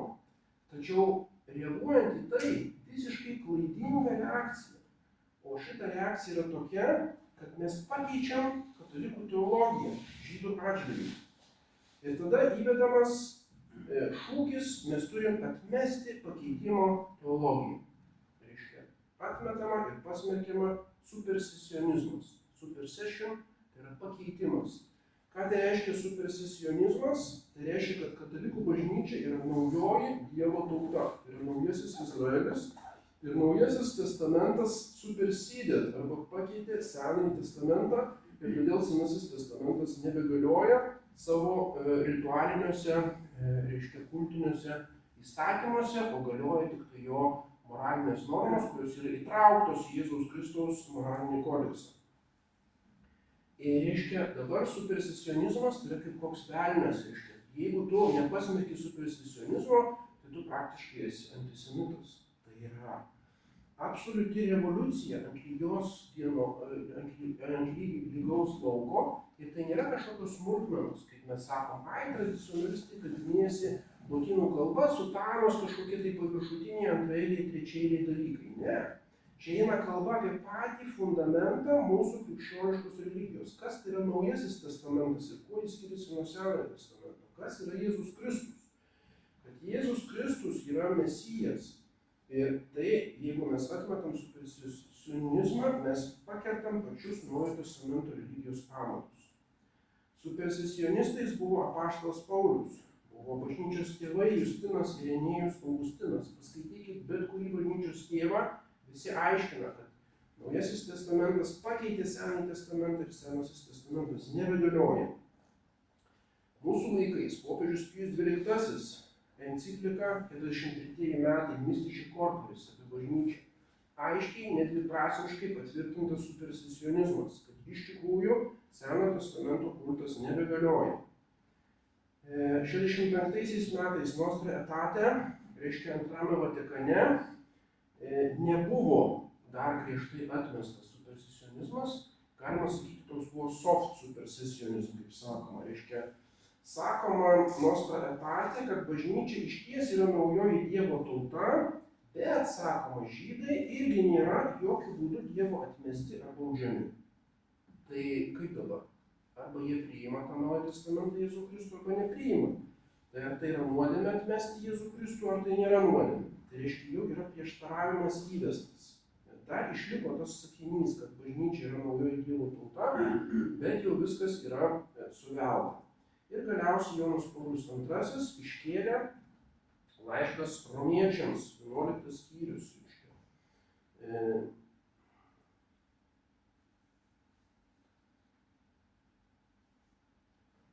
Laiškas Romiečiams, 11 skyrius. Jūs, broliai, per gerai apie save nenumatytumėte, pasakysiu jums paslaptį. Dalis Izraelio tautos lieka užkietėjusi, kol įeis pagonių visuma. O tada bus išgelbėtas visas Izraelis. Žiūrint Evangelijos, jie yra Dievo priešai jūsų naudai, bet žiūrint išrinktumo, jie numylėtiniai dėl savųjų protėvių. Juk Dievo malonės dovanos ir pašaukimas neatšaukiami.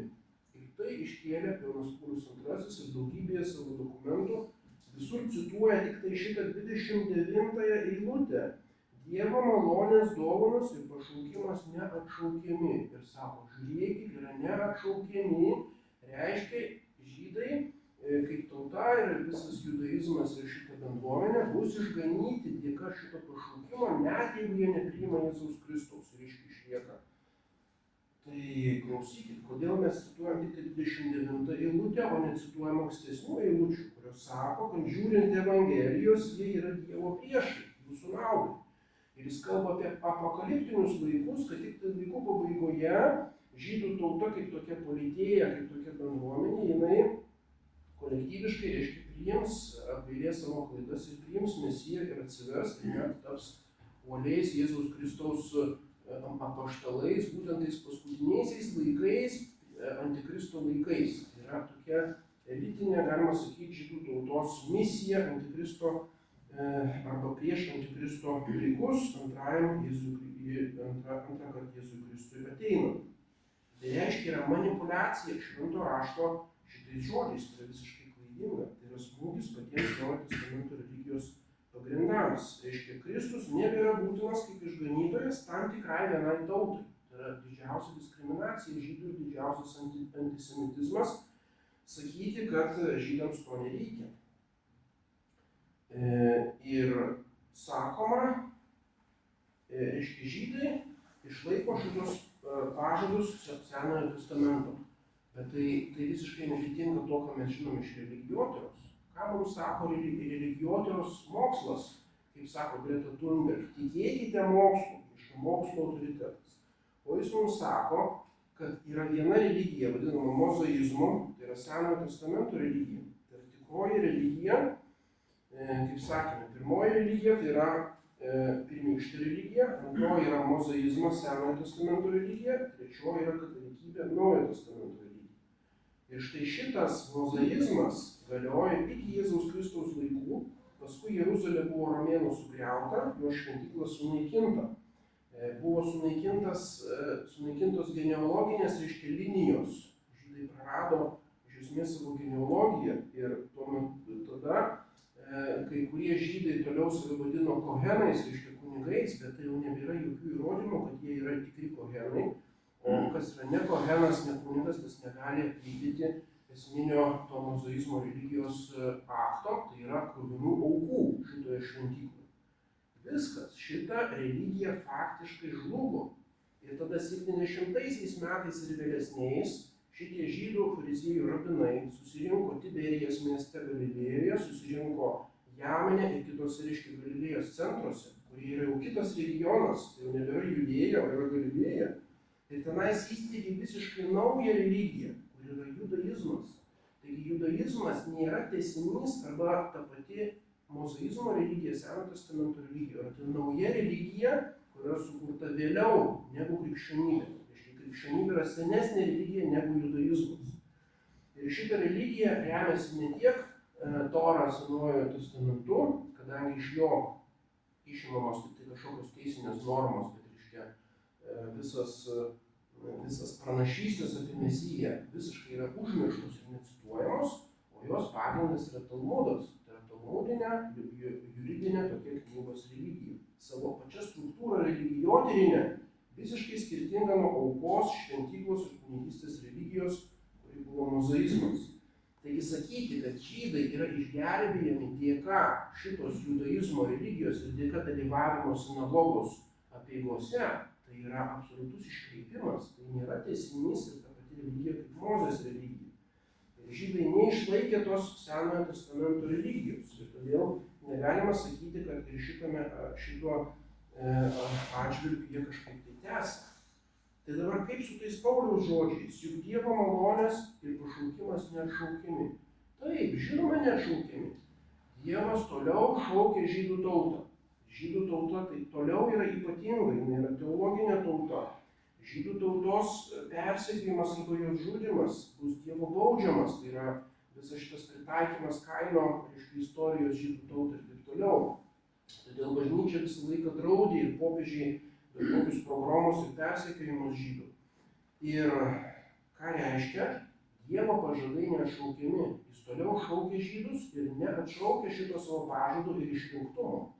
Bet žydai nebesilaiko.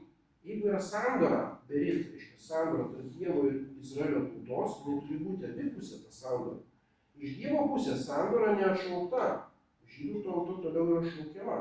Bet žydai kaip kolektyvinis, reiškia, vienetas, daug žydų atsivertė, jie įsiliejo į kitų krikščionių bendruomenės, yra dabar daug žydų kilmės katalikų ir mūsų brolyje taip pat yra žydų kilmės kunigų, čia jokių problemų, jie reiškia priima šitą. Bet šitą žydų politiją, kaip organizuota teologinė bendrija, jinai atmetė Dievo sandorą, šitą berit su Dievu. Tai reiškia, negalim sakyti, kad jie ištikimi ir kad jie per tai bus išganyti. Tai matom, viename tekste, viename dokumente, kiek daug fundamentalių klaidų. Čia mes labai išsiplėtėm, žodžiu, norėjau atkreipti dėmesį, kad šitos problemos, ką mes kalbam katalikų tradicijoje, jos siejasi ne tik su liturgija, ne tik, kad mes prisirišę sentimentaliai prie kažkokių apeigų ar senų formų, bet yra teologijos klausimai, fundamentalūs mūsų religijos klausimai. Ar mes esame katalikai ar nebesame. Ir šitą katalikų religiją reikia gelbėti. Tokia yra mūsų žinia, mūsų paskaitose, mūsų pamoksluose ir taip toliau. Tai dabar dar kiek turim laiko, 40 minučių, prašom, kokių klausimų, galite iš kitų temų.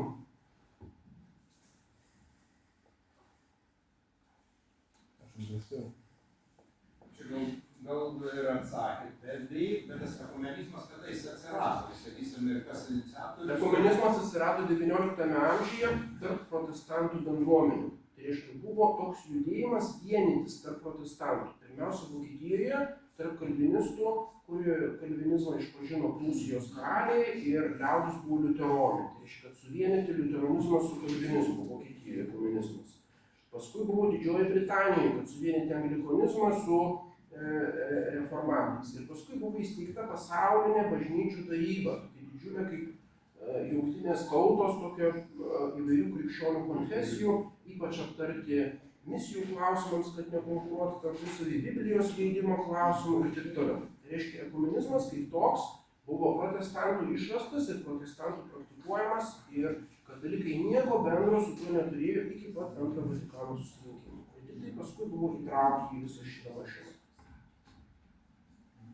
Kokius jūs galėtumėt išgrįžinti dabar iš viso tos paskaitos punktus, galbūt tokius praktinius žingsnius, patarimus pasauliečiams, parapijų grupelėms, organizacijoms, Pirmas punktas tai yra, tradicija. pirmas punktas, kaip sakė Leninas, skaityti, mokytis.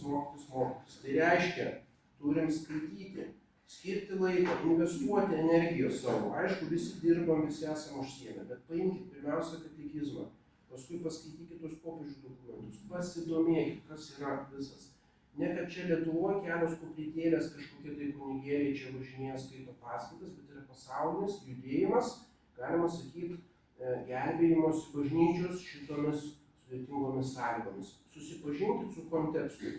Antras punktas, tai taip kaip darome Lenkijoje, taip kaip darome Vokietijoje ir kitose kraštuose, viskas prasideda. Yra iniciatyvinė grupelė, aktyvūs tikintieji, kurie pašvenčia savo laiko, energijos pas savo giminės, pas savo bendradarbius savo aplinkoje, surenka kontaktus, skleidžia kažkokius tai žinias, paskui atvažiuokite į Kauną, pasižiūrėkite mūsų koplyčią, sudalyvaukite rekolekcijose, vasarą eisim maldinę kelionę, Trakai Tytuvėnai, Trakai Pivašiūnai ir taip toliau. Reiškia, pamatykit, kokia vyksta veikla praktiškai. Paskui, ką galim pritaikyti savo mieste.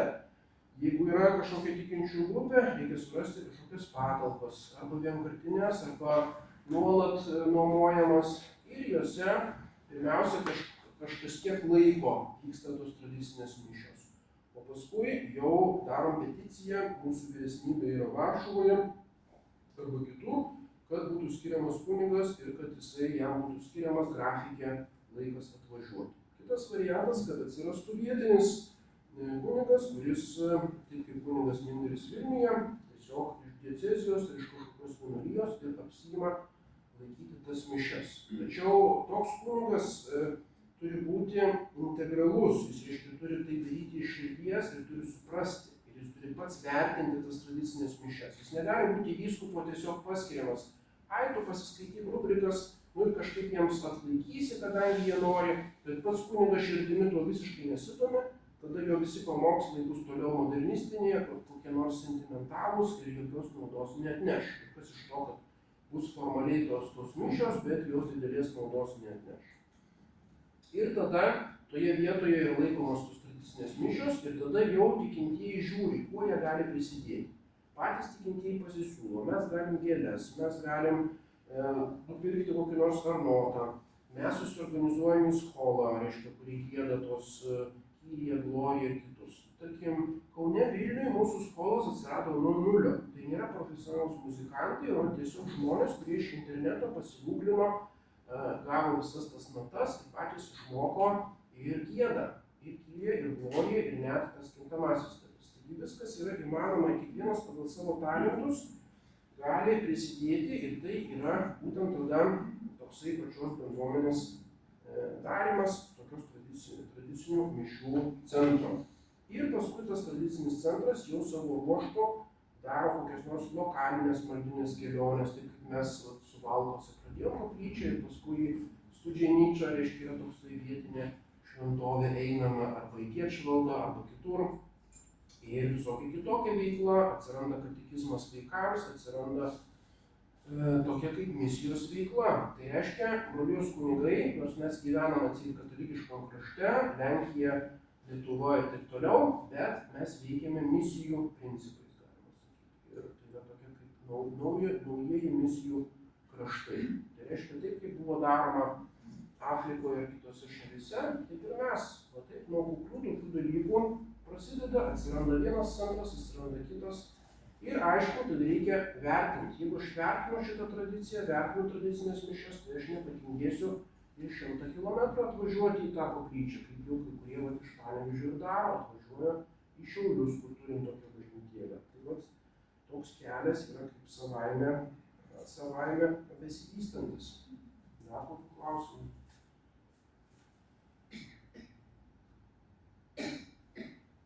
Čia viską palaiminti reikia kažkokį tai. Tai žinoma, būtų labai gerai, jeigu jo ekscelencija Lukjanovas palaimintų, tai mes puikiausiai šito norim ir visur ieškom šito kontakto su vyskupais, bet jie sako, partijos linija ne tokia, partija sako kitaip. Benediktas buvo gerai, būtų toliau Benediktas, dabar Vėtrungė pasisuko vėjai, reiškia nuomonės. Ne, jau Pranciškus to nenori ir mes neorganizuojam, neleidžiam. Ir viskas. Tai va, toks yra daugelio hierarchų, toks yra požiūris oportunistinis. Jie nelabai gilinasi į pačią problemą, jie patys seminarijoje nesimokė tų visų tradicinių dalykų, jiems tas neturi kažkokios vertės, jie netgi stebisi. Kodėl tiems jauniems žmonėms, kurie, jeigu kokie būtų pensininkai, ten iš jaunystės turi nostalgiją senoms mišioms. Tai ne, tradicijos judėjimas 90% jaunimo judėjimas. Tai yra jauni kunigai, jaunos šeimos, jauni žmonės. Tai ko dabar jums reikia tų senienų? Jūs giedokit, atsineškit gitarą, šlovinkit ten, imkitės charizmatinių visokių, reiškia tenais. Tai tada vyskupui patiktų. O ką jūs čia dabar norit choralus giedoti, tai čia visiškai neaktualu. Tai yra klerikalizmas, tai yra senamadiška ir taip toliau. O tokia yra nuomonė. Ir tai yra labai apgailėtina. Ir vis daugiau vyskupų visiškai šitos linijos nebesilaiko. Amerikoje yra ištisa eilė vietos arkivyskupų ir ordinarų, kurie sąmoningai remia ir steigia šitos centrus. Kolumbijoje, Brazilijoje, kitose šalyse kviečiasi netgi mūsų kurijos kunigus atlikti įvairias misijas. Nuo mūsų vyresnysis Varšuvai, kunigas Štebinas, jis važinėjo į Nikaragvą, į šitos Hondūrą, šitos centrinės Amerikos valstybės, kur tiesiog vietos vyskupų ir kunigų prašymų vedė rekolekcijas ir taip toliau. Taigi tas bendradarbiavimo lygmuo yra labai kintantis ir priklausomas nuo būtent tos sąmoningumo arba politinės tos linijos, galima sakyti, vietos hierarchų. Tai kokia būtų Panevėžyje arba kitose vyskupijose, tai reikia didelės kantrybės, reikia kalbėtis, reikia visą laiką pabrėžti, kad mes nesam kažkokie partizanai, kad mes visokiojopai siekiame bendradarbiavimo su vietos hierarchija, kad mes mišiose visą laiką meldžiamės ir minime vietos ordinarą, vyskupą, jo vardą ir jokių būdų nenorime konkuruoti ar įvesti nesantaikos, ar kažkaip tai skaldyti ir taip toliau. Toks nėra mūsų tikslas, o tikslas yra pozityvus, šventos mišios ir tradicinė doktrina. Dar gal koks klausimas? Prieš jums atvykstant man teko pasidomėti su keliais žmonėmis, kalbėjau dėl tradicinių ilgų mišių. Tai buvo išsakytos kelios nuomonės, kad dabar yra gerai, nes yra trumpos, ilgos, būtų sudėtinga ir su vaikais ateiti.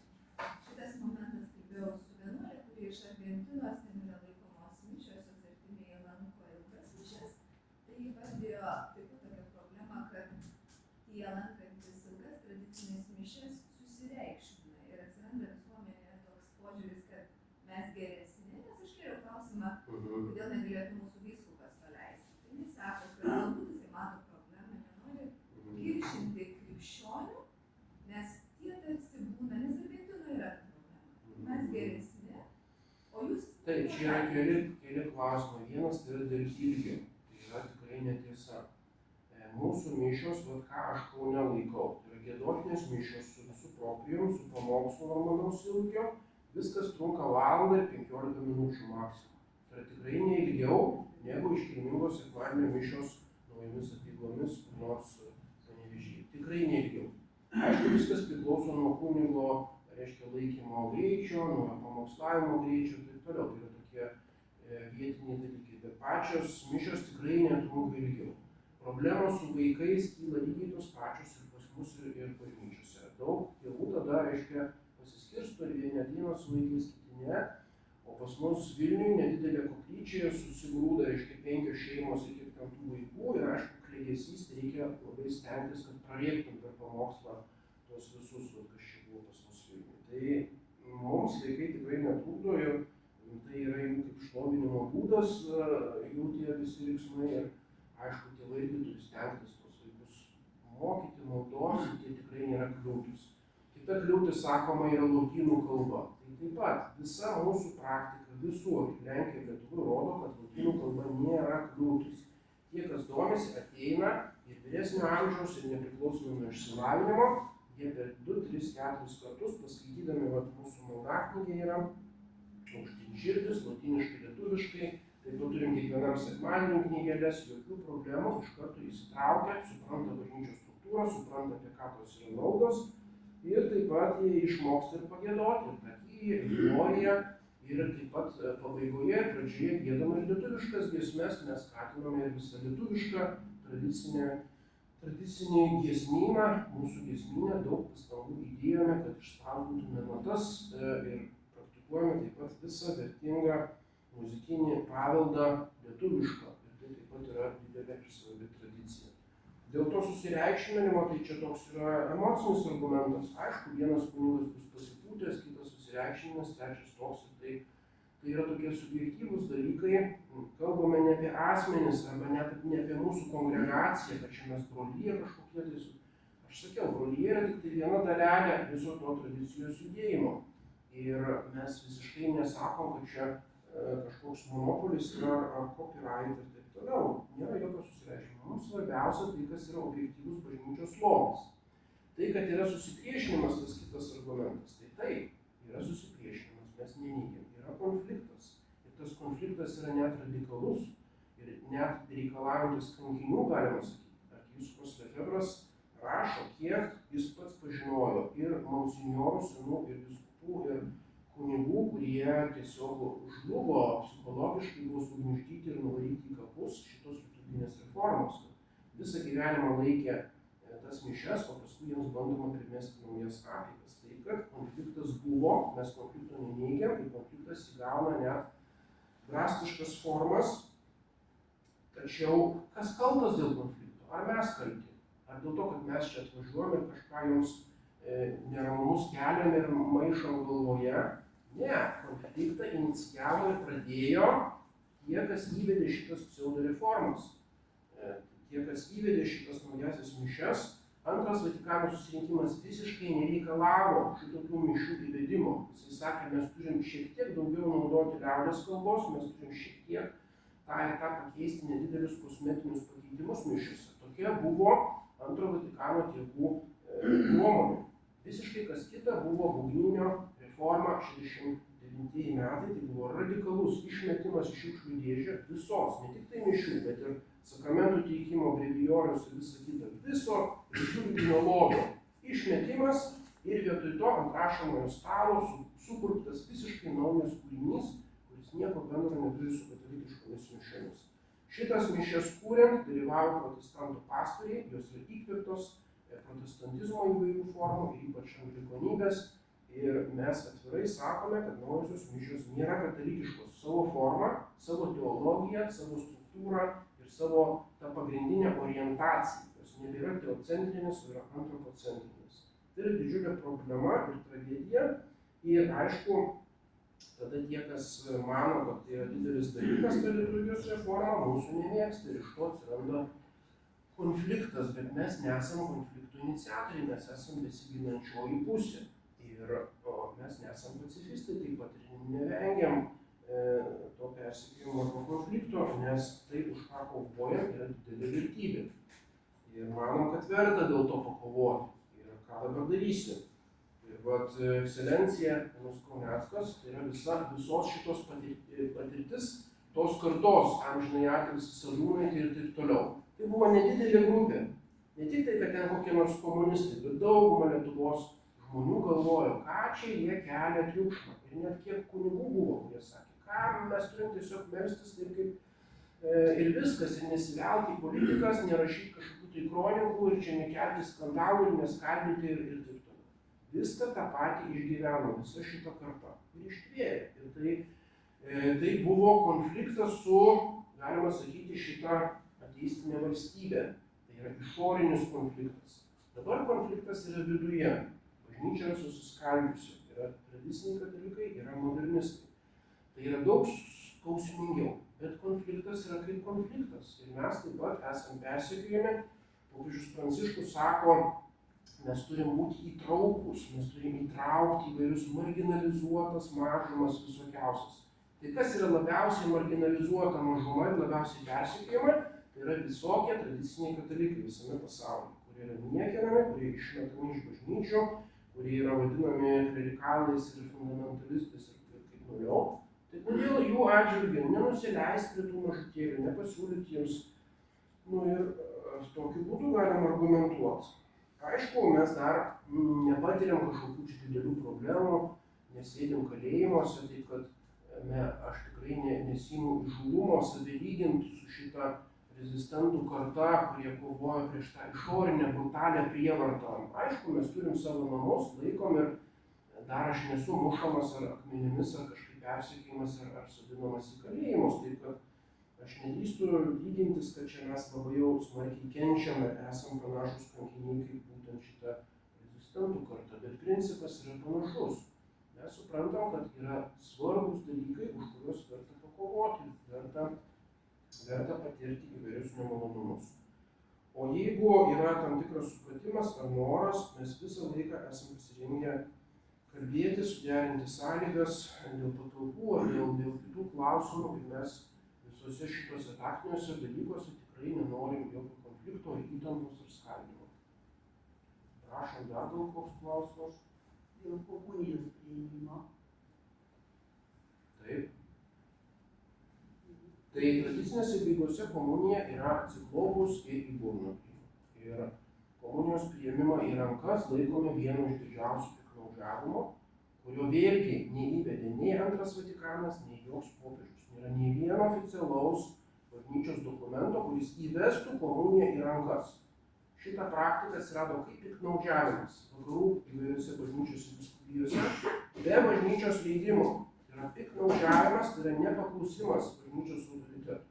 Ir paskui išplito šitą praktiką ir dabar COVID laiku buvo bandoma ją primesti Lietuvoje, tai yra visiškai svetimas dalykas. Va tos šalis kaip Lenkija, Lietuva, Baltarusija, Ukraina, juose niekados nebuvo įvesta šito piktnaudžiavimo ir tik tai COVID laiku šitas atsirado ir todėl buvo didelis tikinčiųjų pasipiktinimas ir būtent dėl to ypač Lenkijoje daugybė tikinčiųjų pas mus atėjo. Taip kad tai yra didelė blogybė ir tikrai raginame atsisakyti priimti komuniją į rankas ir atsisakyti priimti komuniją stovint. Klūpėjimas yra tradicinis pagarbos ženklas lotynų apeigose. Jeigu būtume rytų apeigose, nueitumėte pas unitus, bazilijonus, jokių problemų. Tada pas juos tradicinis pagarbos ženklas yra stovint, jie priima komuniją stovint abiems pavidalais. Mes esame lotynų apeigų katalikai, mūsų tradicinis apeiga yra atsiklaupus ir į burną. Ir šito reikia ginti, reikia prieštarauti klebonams ir kunigams, jie neturi teisės primetinėti nekatalikiškų apeigų komunijos dalinimui. Tai yra didelis piktnaudžiavimas, jie šitam neturi teisės. Kiekvienas tikintysis turi teisę reikalauti normaliai priimti komuniją. Taip mes sakome ir taip raginame. Net buvo toks atvejis, kai kunigas net neturi kultūrų. Tai va, tai yra visiškai jis tam neturi jokių įgaliojimų kunigas. Bet yra žmonių, kurie negali atsiklaupti. Ne, tai jokių problemų. Jeigu jis negali atsiklaupti dėl sveikatos, mes irgi duodam ir atsistojus, jokių problemų. Bet dauguma gali atsiklaupti. Bet ne į rankas. Taip. Dar toks dalykas kaip atpirkimas ir išganimas, jeigu galima kažkiek. Jis gali būna atsireikšminamas, sakysim. Tai yra įvairūs bibliniai tiesiog terminai. Išganimas tai yra palyginimas su ganytoju. Kaip piemuo gano avis, tai yra išganimas. Jėzus Kristus yra kaip piemuo, kuris avis veda kaip kaimenė į dangų, į tas vešlias ganyklas, o atpirkimas tai yra kaip Senojo testamento laikais, žmogus prasiskolina ir tada, kad atiduot skolas, jisai tampa vergu kažkieno, atidirba vergišką darbą, tada jo artimas, kaimynas turi užmokėti, išpirkti iš tos vergovės ir tada jisai vėl tampa, susimoka savo skolas ir vėl savo toliau gyvena. Tai va tas atpirkimo elementas, mes esam velnio vergai, dėka nuodėmės, ir Jėzus Kristus atėjo kaip atpirkėjas ir mus atpirko. Tai yra tokie bibliniai terminai, bet jų esmė yra ta pati, tai yra išgelbėjimas mūsų sielos iš nuodėmės ir nuvedimas į dangų. Išgelbėjimas, atpirkimas žodžiu, Taip. išganimas, dalykas. Galima sakyti, išpirkimas yra labiau negatyvus elementas nuo nuodėmės, o išganimas yra labiau pozityvus elementas vedimas į amžinąją laimę.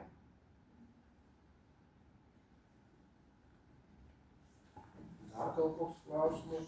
Niekas čia mūsų neveja, tai dar Jūs labai įdomu pasakėte, kad kalbėti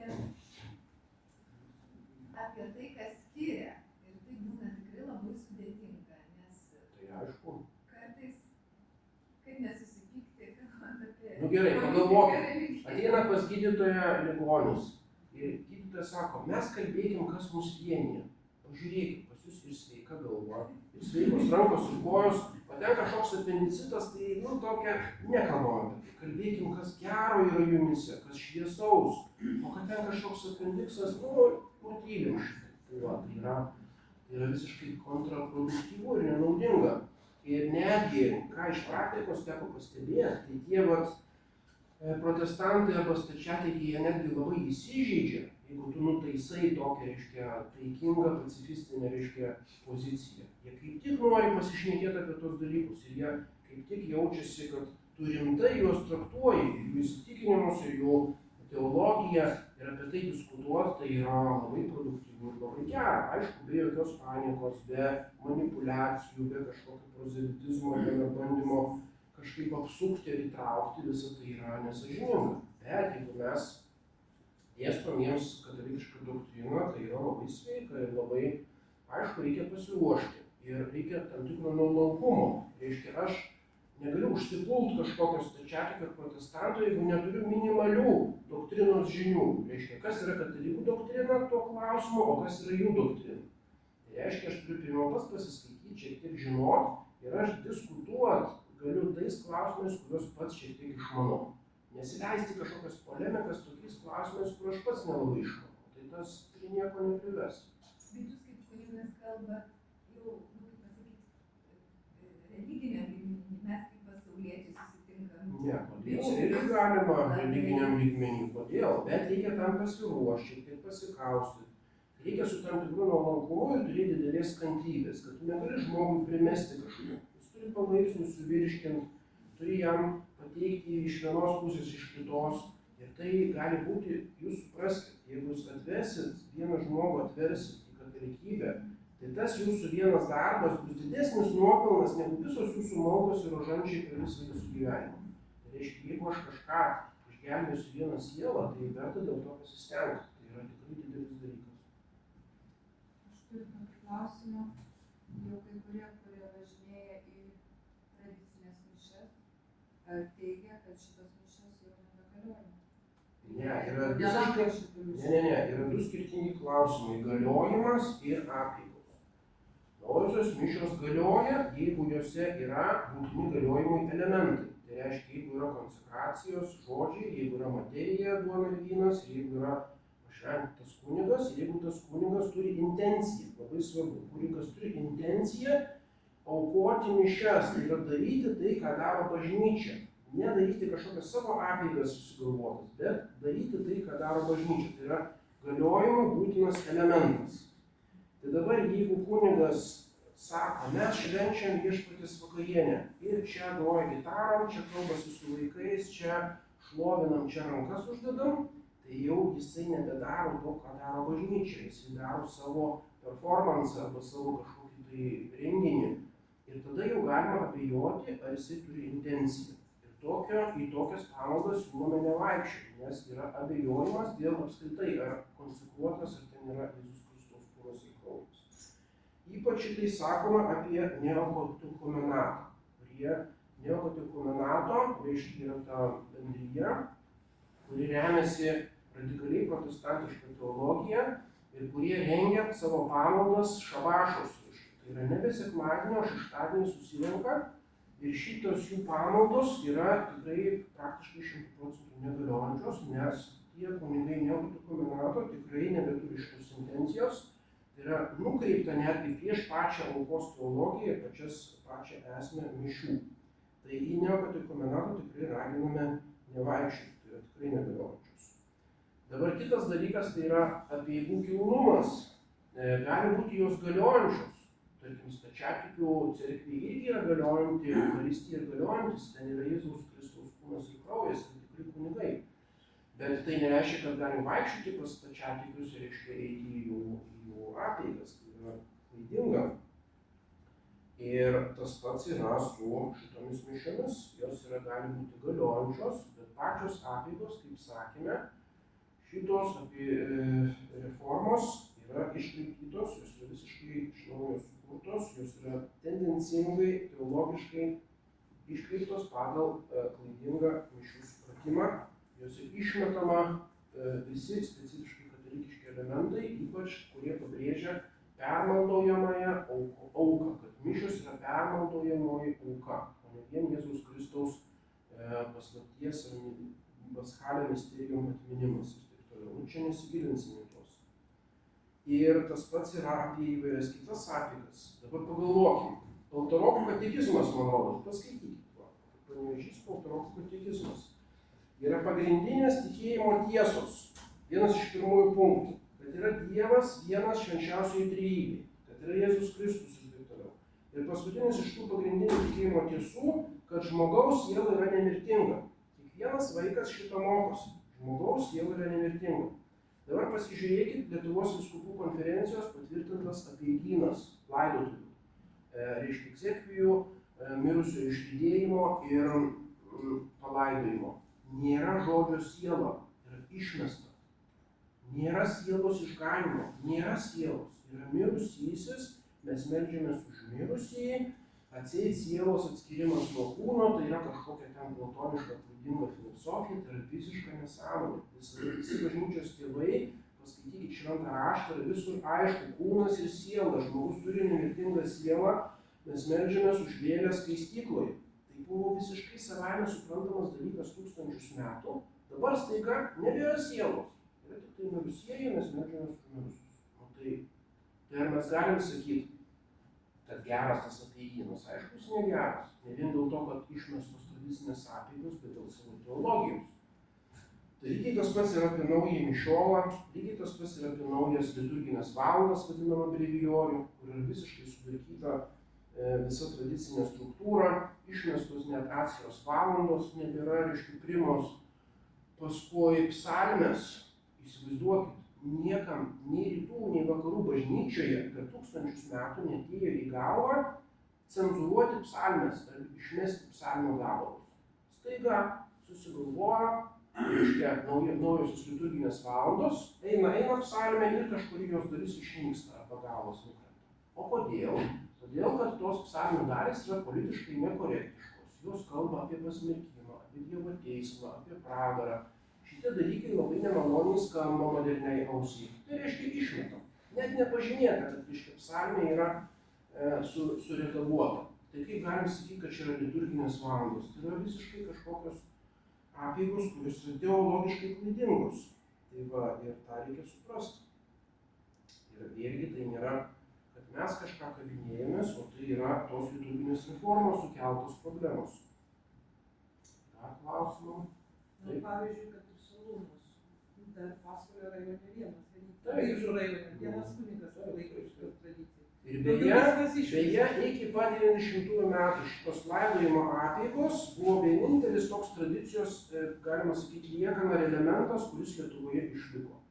Iki pat 99 metų visur būdavo salūnai, visur būdavo giedama libera, kunigai ištraukdavo iš spintų juodus tos liturginius rūbus, kurių nebėra naujosiuose apeigose, ir, reiškia, tą laikėsi dar iš inercijos kažkaip tai, nes žmonės tiesiog tą vertina, nes yra tas mirusiųjų gerbimas labai svarbus.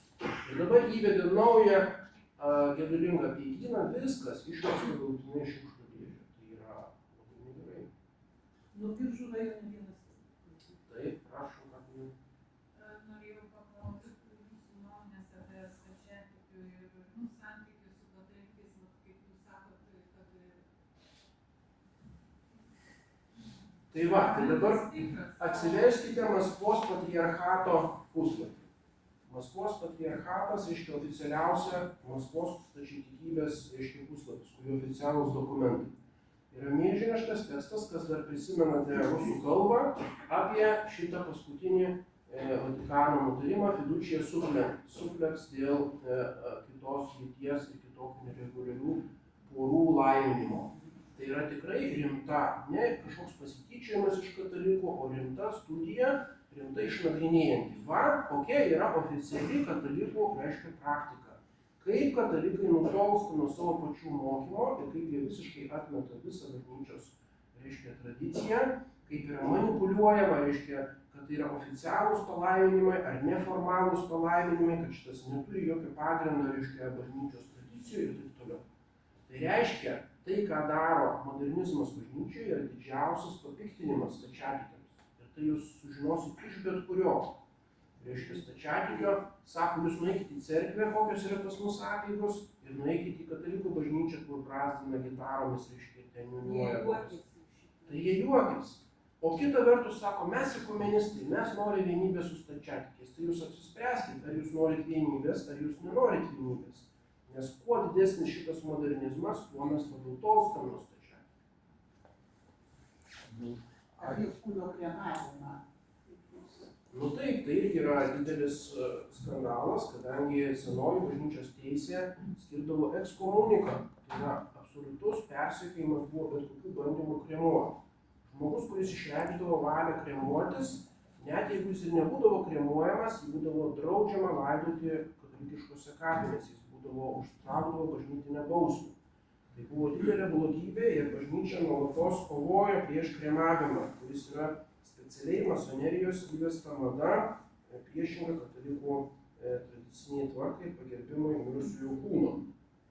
Ir aišku, dabar bažnyčia irgi sako oficialiai, kad geriau būtų, kad būtų laidojama žemėje negu kremuojama. Tačiau yra specialios apeigos ir leidžiama laiminti kremuoto asmens palaikus. Tai reiškia, bažnyčios ganytojai nebeatlieka savo ganytojiškos funkcijos, nebeatgraso tikinčiųjų nuo šitos komercinės naujos praktikos ir tai yra didelis apsileidimas bažnyčios vadovų ir didelis skandalas. Ir mes griežtai šitam priešinamės ir tikrai tradicijoje draudžiama laiminti bet kokias kremavimo apeigas arba šitokias laidotuvės. Tai yra didelė blogybė.